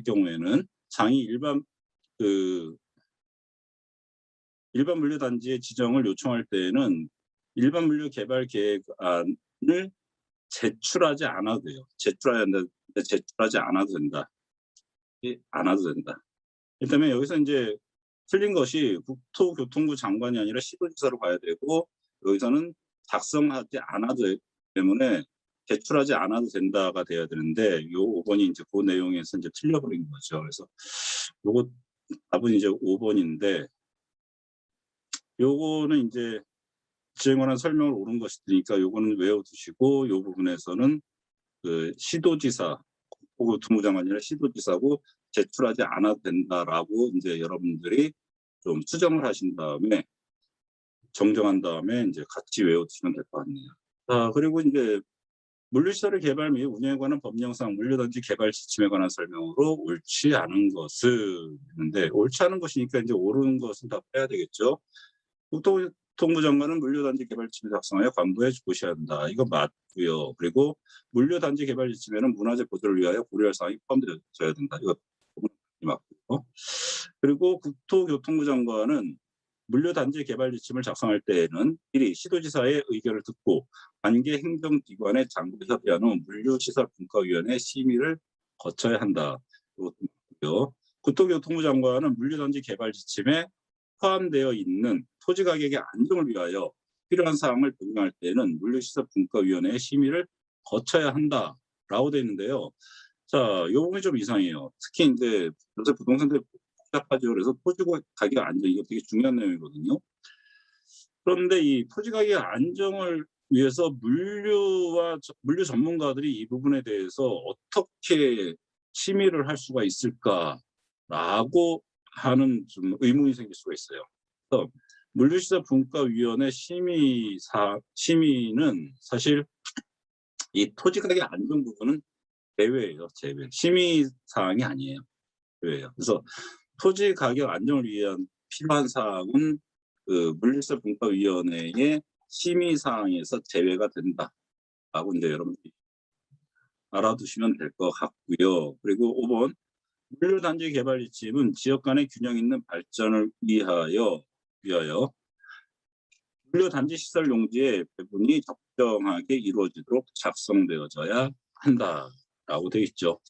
자, 사실 심의 사항이라든가 물류단지 개발 지침, 그러니까 여기서 이제 물류단지 개발 지침에 이제 포함되어지는 사항들이 있어요. 포함되어진 사항이 한 8가지 정도 되거든요. 그래서 물류단지의 계획적 체계적 개발에 관한 사항, 물류단지 지정 개발 지원에 관한 사항, 또는 환경영향평가법에 따른 전략 환경영향평가, 소규모 환경영향평가 및 환경영향평가 등 환경보전에 관한 사항, 그리고 지역 간의 균형 발전을 위하여 고려할 사항, 그리고 문화재의 보존을 위하여 고려할 사항, 그리고 토지 가격의 안정을 위하여 필요한 사항, 그리고 분양가격 결정에 관한 사항, 그리고 8번째 토지 시설 등 공급에 관한 사항, 이렇게 8가지가 이제 개발 지침에 포함되어질 내용이에요. 그래서 8가지가 있어요. 근데 이 중에서 그 토지 가격 안정이라는 부분이 6번째 들어가 있긴 하지만 이것은 심의에서 제외되어지는 사항이다. 요거는 한번 여러분들이 알아두시면 좋을 것 같아요. 토지 가격은 심의 사항이 아니에요. 지침엔 들어가지만 위원회의 심의 사항은 아니다 하는 거. 이것만 한번 기억해 두시고요. 자, 그리고 이제 물류시설의 개발 및 운영에 관한 법령상 특별법에 따라 설립된 법이니 시행자의 죄송합니다. 쭉 넘어갔네. 다시요. 물류시설의 개발 및 운영에 관한 법령상 특별법에 따라 설립된 법이니 시행자가 물류단지 개발 사업의 시행으로 새로 공공시설을 설치한 경우에는 종래 공공시설은 시행자에게 무상 지속되고 새로 설치된 공공시설은 그 시설을 관리할 국가 또는 지방자치단체에 무상으로 지속되는 바 이러한 공공설비에 해당하지 않는 것은 이라고 나왔네요. 그렇다면 공공설비가 무엇인지를 알아야 돼요. 공공설비에는 어떤 것들이 있는가를 생각해야 되는데 이 공공설비에 대한 범위는 시행령에 나와 있어요. 시행령에 나와 있는데 시행령 제26조에 나와 있는데 한번 쭉 읽어보면요. 도로라든가 공원, 광장, 주차장, 그리고 철도, 하천, 목지, 운동장, 그리고 공공공지, 그리고 수도, 그리고 하수도, 공동구, 유수지 시설, 그리고 국어 뭐 이런 것들이 이제 다 포함이 되어지는데 그중에 이제 방풍 설비는 포함이 안 돼요. 방풍 설비 같은 경우는 뭐 여러분 잘 알다시피 뭐 바람이라든가 뭐 이런 것들을 갖다가 막기 위한 것이 이제 방풍 설비잖아요. 그래서 이 방풍 설비는 공공시설에 해당되지 않는다라고 하는 거 기억하시고요. 공동구 같은 경우는 이제 말이 좀 어려운데요. 공동구 같은 경우는 뭐냐면은 상하수도라든가 아니면은 전기라든가 각종 케이블 등등을 갖다가 지하에다가 이제 매입하는 거예요. 그러니까 이것이 지상 위로 나오게 되면은 교통의 흐름이라든가 또는 외관이라든가 미관 이런 여러 가지 것들이 좀 안 되기 때문에 그걸 갖다 지하에다가 매립해서 관리하도록 하게 되는데 이러한 걸 갖다가 우리는 공동구라고 이제 얘기하게 되는 거죠. 답은 여기서는 이제 방풍 설비가 됩니다.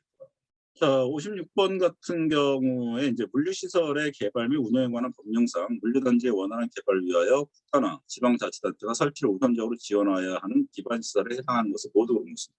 자, 그렇다면 이제 물류시설을 할 때에 기반시설에 해당하는 기반시설을 갖다가 구축해야 된다라고 하는 거죠. 그렇다면 이러한 구축해야 되는 것들이 무엇이 있는가 보니까 물류단지 안의 공동구, 유수지 및 광장, 보건위생시설, 집단 에너지 공급시설 이렇게 되네요. 자, 물류시설하고 좀 여러 가지 면에서 관련성이 좀 적은 것이 아무래도 보건위생시설일 것 같네요. 그래서 답은 기억, 니은, 리을 하니까 뭐 2번 되겠네요. 그렇다면 이제 기반시설에 해당하는 것이 이제 법 제39조 제2항에 이러한 기반시설들의 범위에 대해서 이제 쭉 나와 있는데 보면은 이제 도로철도 및 항만시설, 그리고 용수 공급시설 및 통신시설, 하수도 시설 및 폐기물 처리 시설, 물류단지 안의 공동구, 그리고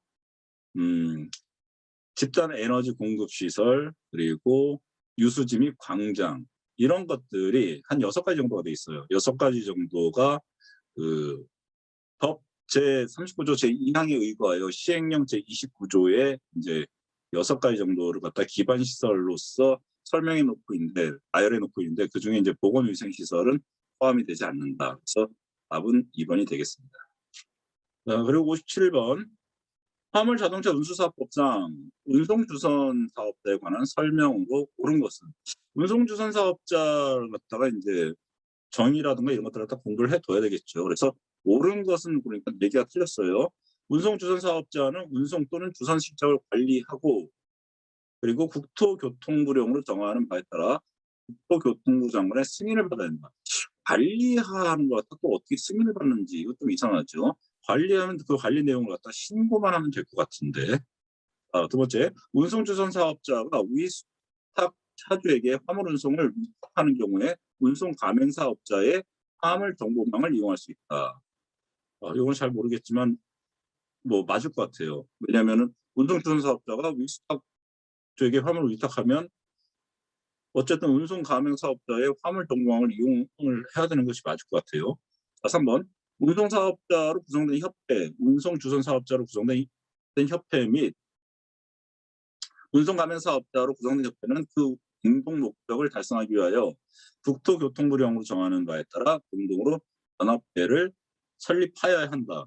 연합회를 설립해야 한다. 이거 강제 조항이거든요. 이렇게 되면요. 근데 그 연합회를 갖다 굳이 강제적으로 설립할 이유가 없죠. 그러니까 설립할 수 있다. 설립할 수 있다로 하는 것이 맞을 것 같아요. 좀 문제가 있고. 그리고 부정한 방법으로 허가를 받고 화물자동차 운송 주선 사업을 경영한 자에 대하여는 500만 원 이하의 과태료를 부과한다. 부정한 방법으로 허가를 받았어요. 그런데 500만 원 이하의 과태료는 너무 약하죠. 너무 약하죠. 좀 세게 해야 될 것 같아요. 결론적으로 얘기하면 이건 2년 이하의 징역 또는 2천만 원 이하의 벌금형에 해당이 되어져요. 2년 이하의 징역 또는 2천만 원 이하의 벌금형에 해당이 되어지니까 이 부분이 틀렸네요. 5번째, 운송주선 사업자는 주 사무소 외의 장소에서 상주하여 영업하려면 국토교통부령으로 정하는 바에 따라 국토교통부 장관에게 신고하여 영업소를 설치하여야 한다라고 되어 있는데요. 자, 영업소를 설치하는데 신고하고서 내 맘대로 할 수는 없겠죠.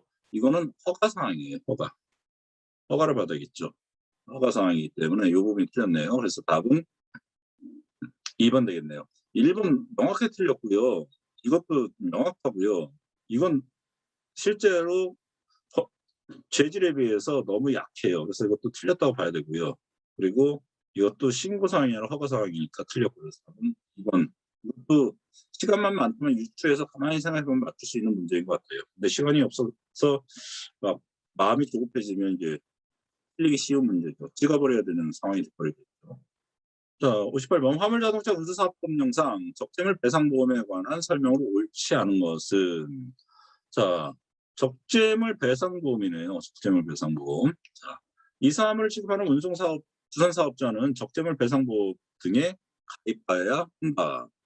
그렇겠네요. 그죠? 옳지 않은 것인데 이건 맞고 폐기물, 쓰레기 등 경제적 가치가 없는 화물을 운송하는 차량으로서 국토교통부 장관이 정하여 부시하는 화물자동차는 적재물 배상보험의 가입 대상에 제외된다. 그럴 것 같아요. 경제적 가치, 즉 배상이라고 하는 것은 어쨌든 간에 그 화물이 자동차에 화물을 실으면 이 화물에 대해서 경제적 가치가 있어야 될 거 아니에요.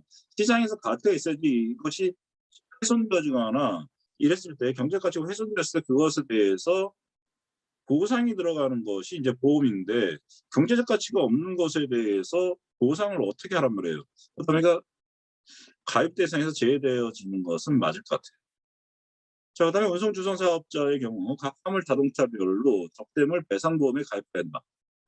화물 자동차별로 하면 너무 복잡해지죠. 이것은 문제가 있을 것 같아요. 500대, 1000대 뭐 이렇게 갖고서 이제 만약에 운송주선 사업을 한다 그랬을 경우에 이걸 어떻게 더군다나 주선 사업자는 화물 자동차를 갖고 있지도 않는데 그렇기 때문에 이것은 화물 자동차별로 하는 것이 아니라 사업자별로 하는 것이 맞을 것 같아요. 좀 해주면 안 돼요? 그 피보험 이익을 가지고 있지 않는 상태에서 어떻게 화물자동차 주선 사업자이기 때문에 화물자동차를 갖고 있지 않은 상태에서 어떻게 자동차별로 적재물 배상보험 가입하기가 좀 쉽지 않아요. 되게 번잡스러울 것 같아요. 또 네 번째, 보험회사 등은 적재물 배상보험을 가입해야 하는 자가 적재물 배상보험 등에 가입하려고 하면 대통령령으로 정하는 사유가 있는 경우에는 적재물 배상보험 등의 계약 기결을 거부할 수 없다. 그렇네요. 이 법에 따라 화물자동차 운송 사업을 취업한 경우 보험회사 등은 책임보험 계약 등의 전부 또는 일부를 해지하거나 해지할 수 있다. 그렇겠네요. 그래서 답은 여기서는 3번이 되겠네요. 화물 자동차별이 아니라 사업자별로 한다. 사업자별로 하는 것. 자, 그리고 59번 같은 경우 화물 자동차 운수사업법상 법령상 다가용 화물 자동차의 사용에 관한 설명으로 옳은 것은, 옳은 거니까 나머지 다 틀렸네요. 특수 자동차를 제한 화물 자동차로서 최대 적재량이 2.5톤 이상인 자가용 화물 자동차는 사용 신고 대상이다. 자가용 화물 자동차를 사용하여 화물 자동차 운송 사업을 경영한 경우 교통부 장관은 6개월 이내에 기간을 정하여 그 자동차의 사용을 제한하거나 금지할 수 있다. 이 법에 위반하여 자가용 화물 자동차를 유상으로 화물 운송용으로 제공하거나 임대한 자에게 1천만 원 이하의 과태료를 부과한다. 자, 그리고 시도지사는 자가용 화물 자동차를 무상으로 화물 운송용으로 제공한 자를 수사기관에 신고한 자에 대하여 대통령령으로 정하는 바에 따라 포상금을 지급할 수 있다. 자가용 화물 자동차로서 대통령령으로 정하는 화물 자동차로 사용하려는 자는 국토교통부령으로 정하는 지시에 따라 시도지사의 허가를 받아야 한다. 자, 여기서 보면요. 뭐 답은 1번이에요. 1번이고 2번, 3번, 4번, 5번이 왜 틀렸는지는 좀 보도록 할게요. 그래서 볼 때는 여기서 2번 같은 경우는 국토교통부 장관이 아니라 이거는 이제 시도지사가 되겠네요. 시도지사. 될 것 같고요. 그리고 1천만 원 이하의 과태료인데 이거는 2천만 원. 2천만 원 이하의 그 벌금이고요. 여기다가 2년 이하의 징역. 그러니까 2년 이하의 징역 또는 2천만 원 이하의 벌금형에 해당하는 거기 때문에 1천만 원이라고 하는 과태료가 틀렸죠. 그리고 4번 같은 경우는 무상으로라는 말이 나와요. 여기. 그래서 시도지사는 자가용 화물 자동차를 무상으로 화물 운송용으로 제공한 자를 수사기관에 신고한다 이렇게 나오는데 이게 이제 유상이죠. 무상이 아니라. 유상이고, 그리고 5번 같은 경우는 허가 사항이 아니라 신고 사항이죠. 신고 사항 같은 경우는 이제 화물자동차 운수사업법령상 화물자동차 휴게소의 건설 사업 시행에 관한 설명으로 옳지 않은 것은 이렇게 됩니다. 자, 옳지 않은 것은 많은데 일단 화물자동차 그 휴게소의 건설 사업 시행을 할 수 있는 자가 누구인가 좀 알아야 될 것 같아요. 알아야 되는데 일단 우리가 뭐 생각하는 데는 다 들어가는 것 같아요. 그 교통이라든가 아니면은 뭐 각종 기반 사업을 하는 공공기관들은 다 포함이 될 것 같은데, 그래 뭐 예를 들면은 한국철도공사라든가 토지주택공사, 그리고 한국도로공사, 한국수자공사, 한국농업중공사, 항만공사, 인천국제공항공사, 인천국제공항공사, 그리고 한국공항공사, 한국교통안전공단, 국가철도공단들이 다 이 사업을 할 수가 있죠. 한국철도시설공단법에 따른 한국철도도시시설공단은 화물 자동차 휴게소 건설 사업을 할 수 있는 공공기관에 해당하지 않는다는데 해당이 되죠. 지금 제가 읊어드린 것을 보면 일단 이것이 이제 틀렸죠.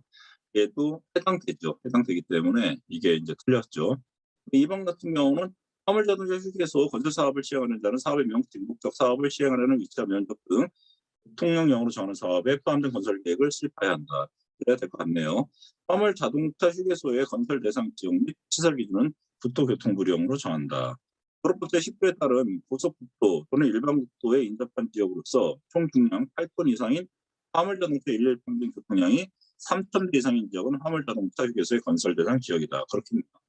사업 시행자는 건설 계획을 수립할 때에 이를 공부하고 관계 서류의 사본을 20일 이상 일반인이 열람할 수 있도록 하여야 한다.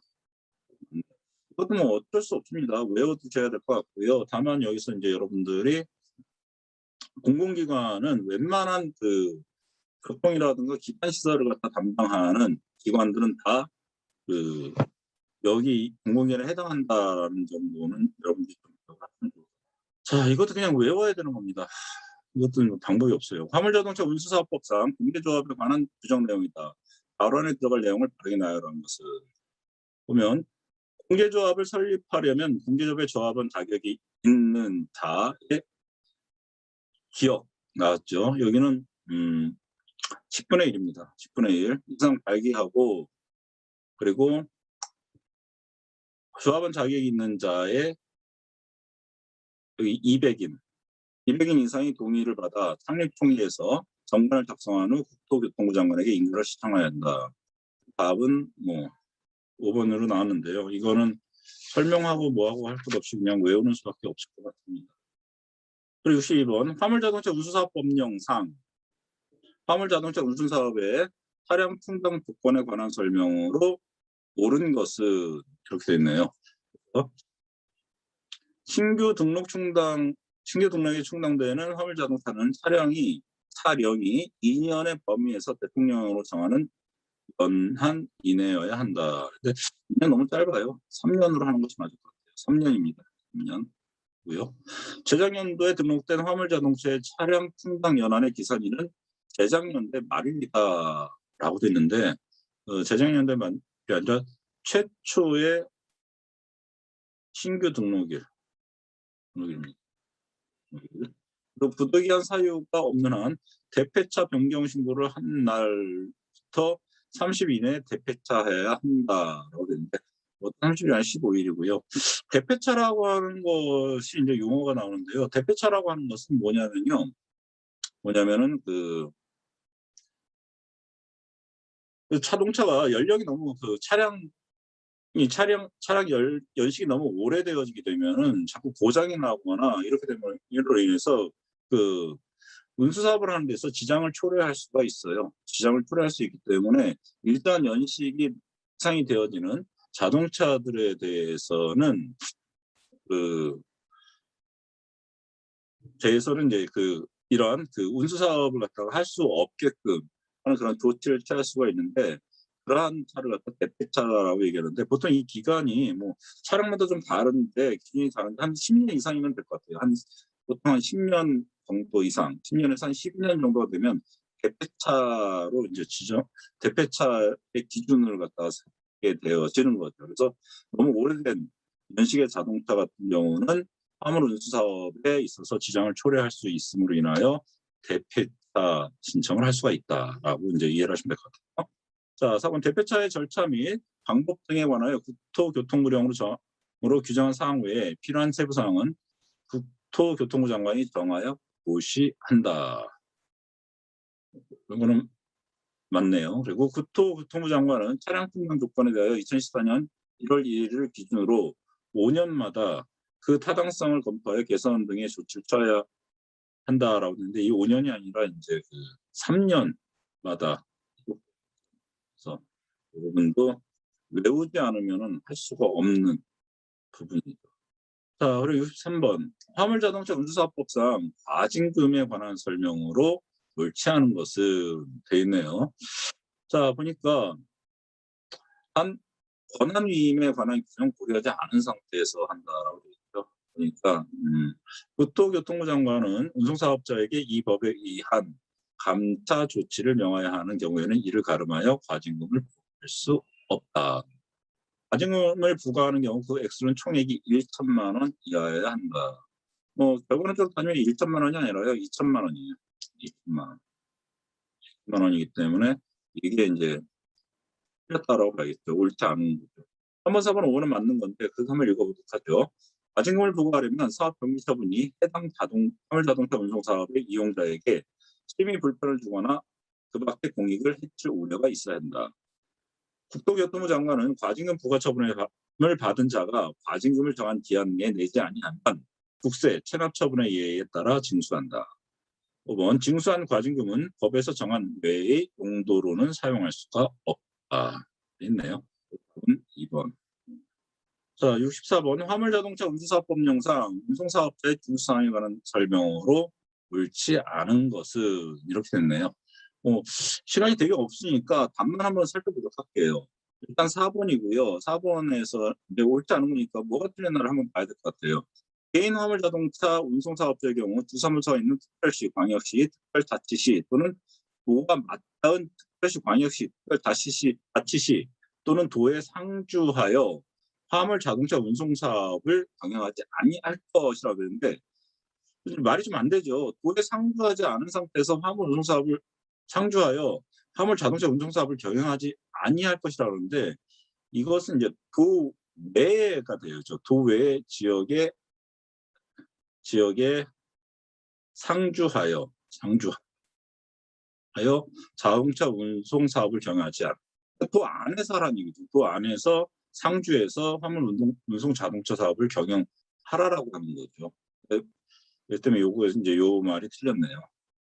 65번 같은 경우도 이제 옳은 것을 찾는 거니까 이제 다 4개가 틀렸네요. 일단 4번이 정답이고요.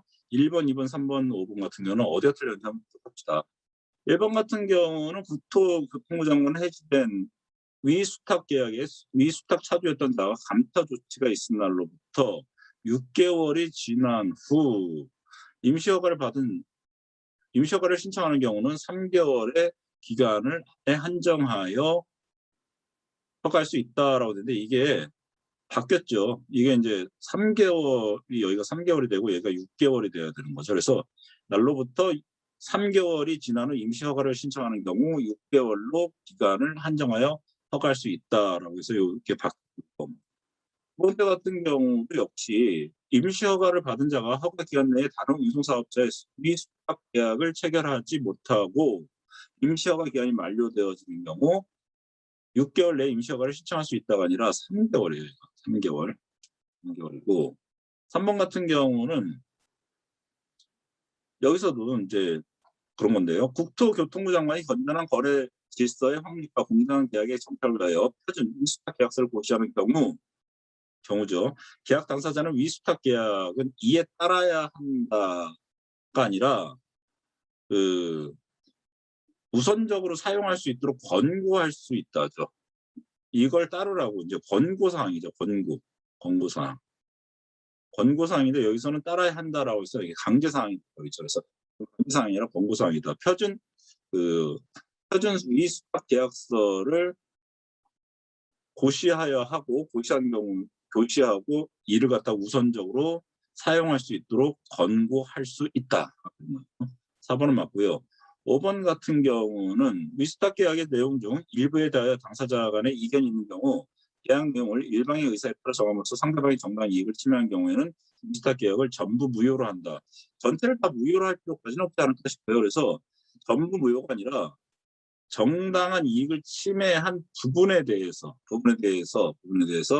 한정해서 무효로 한다. 그 부분에 대해서 한정하여 무효로 한다. 전체가 아닌 부분에 대한 무효만 되는 거죠. 이것도 다 외워야 되는 건데 유통산업발전법령상 유통업 상생 발전 협의에 관한 설명을 옳은 것은 했는데 협회는 회장 1명을 포함한 9명인데 이 9명이 아니라 11명, 11명의 위원으로 구성되고요. 그리고 해당 지역의 대중소유통협력업체, 납품업체 등 이해관계자는 협의회 위원이 될 수 없다라고 되어 있는데 될 수 있다 되는 거고요. 그리고 여기는 협의회 임원의 임기는 3년이 아니라 2년으로 하고 있고요. 그리고 협의회 회의는 재정위원회 3분의 1 이상의 출석을 계기하고 그리고 출석위원 과반수 이상으로 찬성한다는데 3분의 1이 아니라 3분의 2예요. 3분의 2. 3분의 2 이상으로 출석해서 계의하고 이건 역시 3분의 2 이상의 찬성으로 의결하도록 되어 있어요. 둘 다 3분의 2, 3분의 2다라고. 1번, 2번, 3번, 4번이 다 틀렸으니까 5번은 이제 그래서 협의회는 분기별로 1회 이상 개최하는 것을 원칙으로 한다. 자, 68번 같은 경우 유통산업발전법상 중소유통공동도매물류센터에 대한 지원에 관한 설명이다. 가로에 들어갈 모양으로 올바르게 나열한 것은 중소기업 기본법은 제2조에 따른 중소기업자 중 대통령령으로 정하는 소매업자 50인 또는 도매업자 12인이 공동으로 중소유통기업의 경쟁력 향상을 위하여 상품의 보관, 배송, 포장 등 공동 물류 사업 등을 하는 물류센터를 건립하거나 운영하는 경우는 필요한 행정적 재정을 지원할 수 있다라고 되는데, 이 기억에 뭐가 들어가느냐죠. 보니까 다 들어갈 것 같아요. 왜냐하면은 그 중소유통기업이라고 하는 것 또는 도매업자라고 하는 것이 다 뭐예요? 산업이죠. 산업이면서 또다시 뭐예요? 산업이면서 중소기업에 해당되어질 수가 있죠. 중소기업이 또 들어가게 되고요. 그리고 그 중소기업이 해당되어지는 위치에 있는 지방자치단체도 이런 것들에 대해서 행정적 재정 지원을 할 수 있어야 되겠죠. 그러다 보니까 기억에는 뭐 산업통상자원부 장관도 들어갈 수 있고요. 그리고 중소벤처기업부 장관도 들어갈 수 있고 지방자치단체 장도 들어갈 수 있거든요. 기억에서 보니까는 일단 기획재정부 장관 안 들어가니까 빼야겠네요.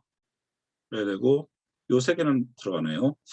그리고 이제 두 번째 중소유통공동 도매 물류센터의 건립, 운영, 관리 등에 필요한 사항은 뭐뭐가 정하여 고시한다라고 했는데, 아무래도 중소유통공동도매물류센터 중소기업에 해당되겠죠. 그러다 보니까 중소기업 벤처부 장관, 중소벤처기업부 장관이 여기에 해당되어지겠네요. 그래서 중소벤처기업부 장관 들어간 데가 2, 3, 4 중에서 보니까는 뭐예요? 여기 하나밖에 없네요. 답은 3번 되겠네요. 이거 보면은 이제 답을 좀 나올 수 있는 그런 문제 되겠습니다. 자, 69번 유통산업발전법상 대규모 전폐 등록 결격 사유가 있는 자로 옳지 않은 것은, 그래서 미성년자, 일단 미성년자 안 되겠죠. 미성년자는 어쨌든 권리관계에 있어서 자기가 직접적으로 당사자가 될 수 없는 그러한 위치죠. 그럴 때 안 되고요. 피성년 후견인인데, 피성년 후견인 같은 경우는 일종의 이제 금치산자에 해당되어질 것 같아요. 금치산자, 한정치산자, 이제 금치산자에 해당될 것 같으니까 이건 또 안 될 것 같아요. 파산 선고를 받고 복권한 지 3개월이 지난 자. 자, 파산 선고를 받고 복권되는 3개월이 지난 자? 이상한데. 그리고 이 법을 위반하여 징역의 실형을 선고받고 그 직책이 면제되는로부터 6개월이 지난 자. 이 법을 위반하여 징역형이 집행, 유예 선고를 받고 유예 기한에 있는 자. 이렇게 돼 있네요. 이렇게 되는데 여기서 답은 이제 뭐 3번이 될 것 같고요. 그렇지 않은 거니까 3번이 될 것 같고요. 3개월이 지난 자 아니라 복권 되지 아니한 자. 뭐 하는 것이 맞을 것 같아요. 그래서 답은 이게 될 것 같고요. 뭐 시간이 벌써 10시가 됐는데 뭐 한 10문제 정도 남았거든요. 10문제 남았는데 좀 빨리 그냥 좀 진행을 해서 마저 하고서 이제 끝내도록 할게요. 70번 같은 경우는 옳지 않은 것을 고르는 건데, 그러니까는 이제 옳지 않은 것이 2번이 될 것 같아요. 2번에서 뭐가 틀렸냐면은 이 교통분쟁 조정 신청을 받은 위원회는 시청일로부터 7일 이내에 신청에 관련 당사자에게 분쟁의 조정 신청에 관한 사실과 그 내용을 통보해야 한다라고 했는데 7일이 아니라 3일이에요. 3일이죠. 그래서 이 부분이 이제 좀 잘못됐다라고 보시면 될 것 같고요. 그리고 71번 같은 경우는 교통산업발전법상 지방자치단체장이 행정적, 재정적 지원할 수 있는 대상으로 옳지 않은 것은, 그래서 이제 여기가 비영리법인의 판매사업 활성화인데, 비영리법인의 판매사업을 활성화할 이유가 없죠. 이 말이 좀 이상해요. 그죠? 이 자체가 안 되는 거예요. 그래서 답은 3번이 되고요. 72번 항만운송사업법령상 타인의 수요에 응하여 하는 행위로서 항만운송에 해당하는 것은, 그래서 선박에서 발생하는 군용 및 폐기물의 운송, 그리고 탱커선에 의한 운송, 그리고 선박에서 사용하는 물품을 공급하기 위한 운송, 그리고 선적 화물을 싣거나 내릴 때 그 화물의 용적 또는 중량을 계산하거나 증명하는 일, 그리고 해운법에 따라 해상 여객 운송 사업자가 여객선을 이용하여 하는 여객 운송에 수반되어지는 화물 운송, 이렇게 되어 있네요. 이렇게 되는데 일단 우리가 항만 운송에 해당하는 내용들이 어떤 것들이 있는가를 갖다 좀 살펴볼 필요가 있습니다. 그래서 항만 운송에는 어떤 것들이 들어가는가 갖다가 여러분들이 좀 살펴보실 수가 있는데요. 살펴볼 필요가 있는데요. 이게 좀 많죠. 한 16가지 정도가 돼요. 항만 운송에 해당하는 것이 한 16가지 정도가 되는데 뭐 여러분들 이걸 제가 다 읽어드리기는 좀 애매하고요. 말씀드리기는 좀 애매하고 이게 인제 법 제2조에 있거든요. 법 2조. 법 제2조에 항만 운송이라고 해 가지고 따로 항만 운송의 범위가 쭉 나열돼 있어요. 그래서 그걸 한번 읽어보시면 될 것 같은데 요거는 좀 읽어보도록 하세요. 왜냐하면 기출문제가 굉장히 많이 나오는 그러한 문제가 굉장히 많이 나오는 그러한 부분이에요. 네, 하도 많이 나와 가지고 기억이 나요. 자, 그리고 73번 같은 경우 항만운송사업법상 2020년 6월 화물, 고정, 항만 용어에 채용된 갑이 받아야 하는 교육훈련에 관한 설명으로 옳은 것은 되는데 답은 이거예요. 그렇다면 1번, 3번, 4번, 5번은 틀렸는데 뭐가 틀렸나 한번 보도록 합시다. 보니까 화물, 고정, 항만 용업 작업은 교육훈련 대상이 아니다라고 되어 있네요. 그 안전사고 발생할 우려가 높은 직업에 해당되지 않는데요. 그런데 화물, 고정, 항만 용업 영역 작업 그리고 항만 영업 그리고 화물 고정 항만 용역 그리고 화물 고정 얘네들은 다 안전사고가 발생할 확률이 높은 그러한 작업에 해당되기 때문에 교육훈련 대상이 되게 되는 거죠. 그리고 3번 같은 경우는요. 2021년에 실시하는 재직자 교육훈련이 면제되는데 언제 면제되냐면 갑이 2020년 9월에 실시하는 신교자 교육훈련을 받았을 때 면제된다고 되어 있는데 이게 틀렸죠. 왜냐하면 재직자 훈련은 신교자 교육훈련 다음 연도 신교자 교육훈련 받은 다음에 그 다음 연도부터 받아야 되기 때문에 2021년에도 당연히 받아야 돼요. 문제가 아니에요. 그리고 4번 같은 경우는 이제 3년마다 실시한다고 그러는데 재직자 교육훈련이 3년이 아니라 2년마다 되는 거고요. 그리고 5번 같은 경우는 기책 사유 없이 교육훈련을 받지 못한 경우에 기책 사유 없이예요. 갑은 화물 고정 항만 용역 작업에 종사하는 것이 제한되어야 된다라는데 기책 사유가 없는 경우에는 화물 고정 항만 용역 작업에 종사하는 것이 제한되지 않는다라고 이제 시행규칙 제30조에 나와 있기 때문에 이것도 이제 74번 같은 경우는 이제 항만운송사업법령상 항만운송분쟁협의회에 관한 설명을 옳지 않은 것인데 옳지 않은 거니까 얘만 1번이 틀렸으면 1번만 살펴보면 될 것 같아요. 분쟁협의회는 취급 화물별로 구성운영다. 취급 화물별로 하면 좀 되게 재미가 없어요. 이거는 화물별로 일하는 사람들이 다 다를 때인데 좀 그렇기 때문에 이건 항만별로예요. 항만별. 취급 화물이 아니라 항만별로 구성 운영된다고 보시면 될 것 같아요. 75번 같은 경우도 이제 옳지 않은 것이니까 뭐 하나만 고르면 될 것 같은데 1번이네요. 철도 사업자는 여객 열차의 운행 구간을 변경하려는 경우에는 국토부 장관에게 신고하여야 한다라고 되어 있죠. 그래서 그러니까 그래서 신고가 아니라 이제 인가가 돼야 되는 거죠. 인가.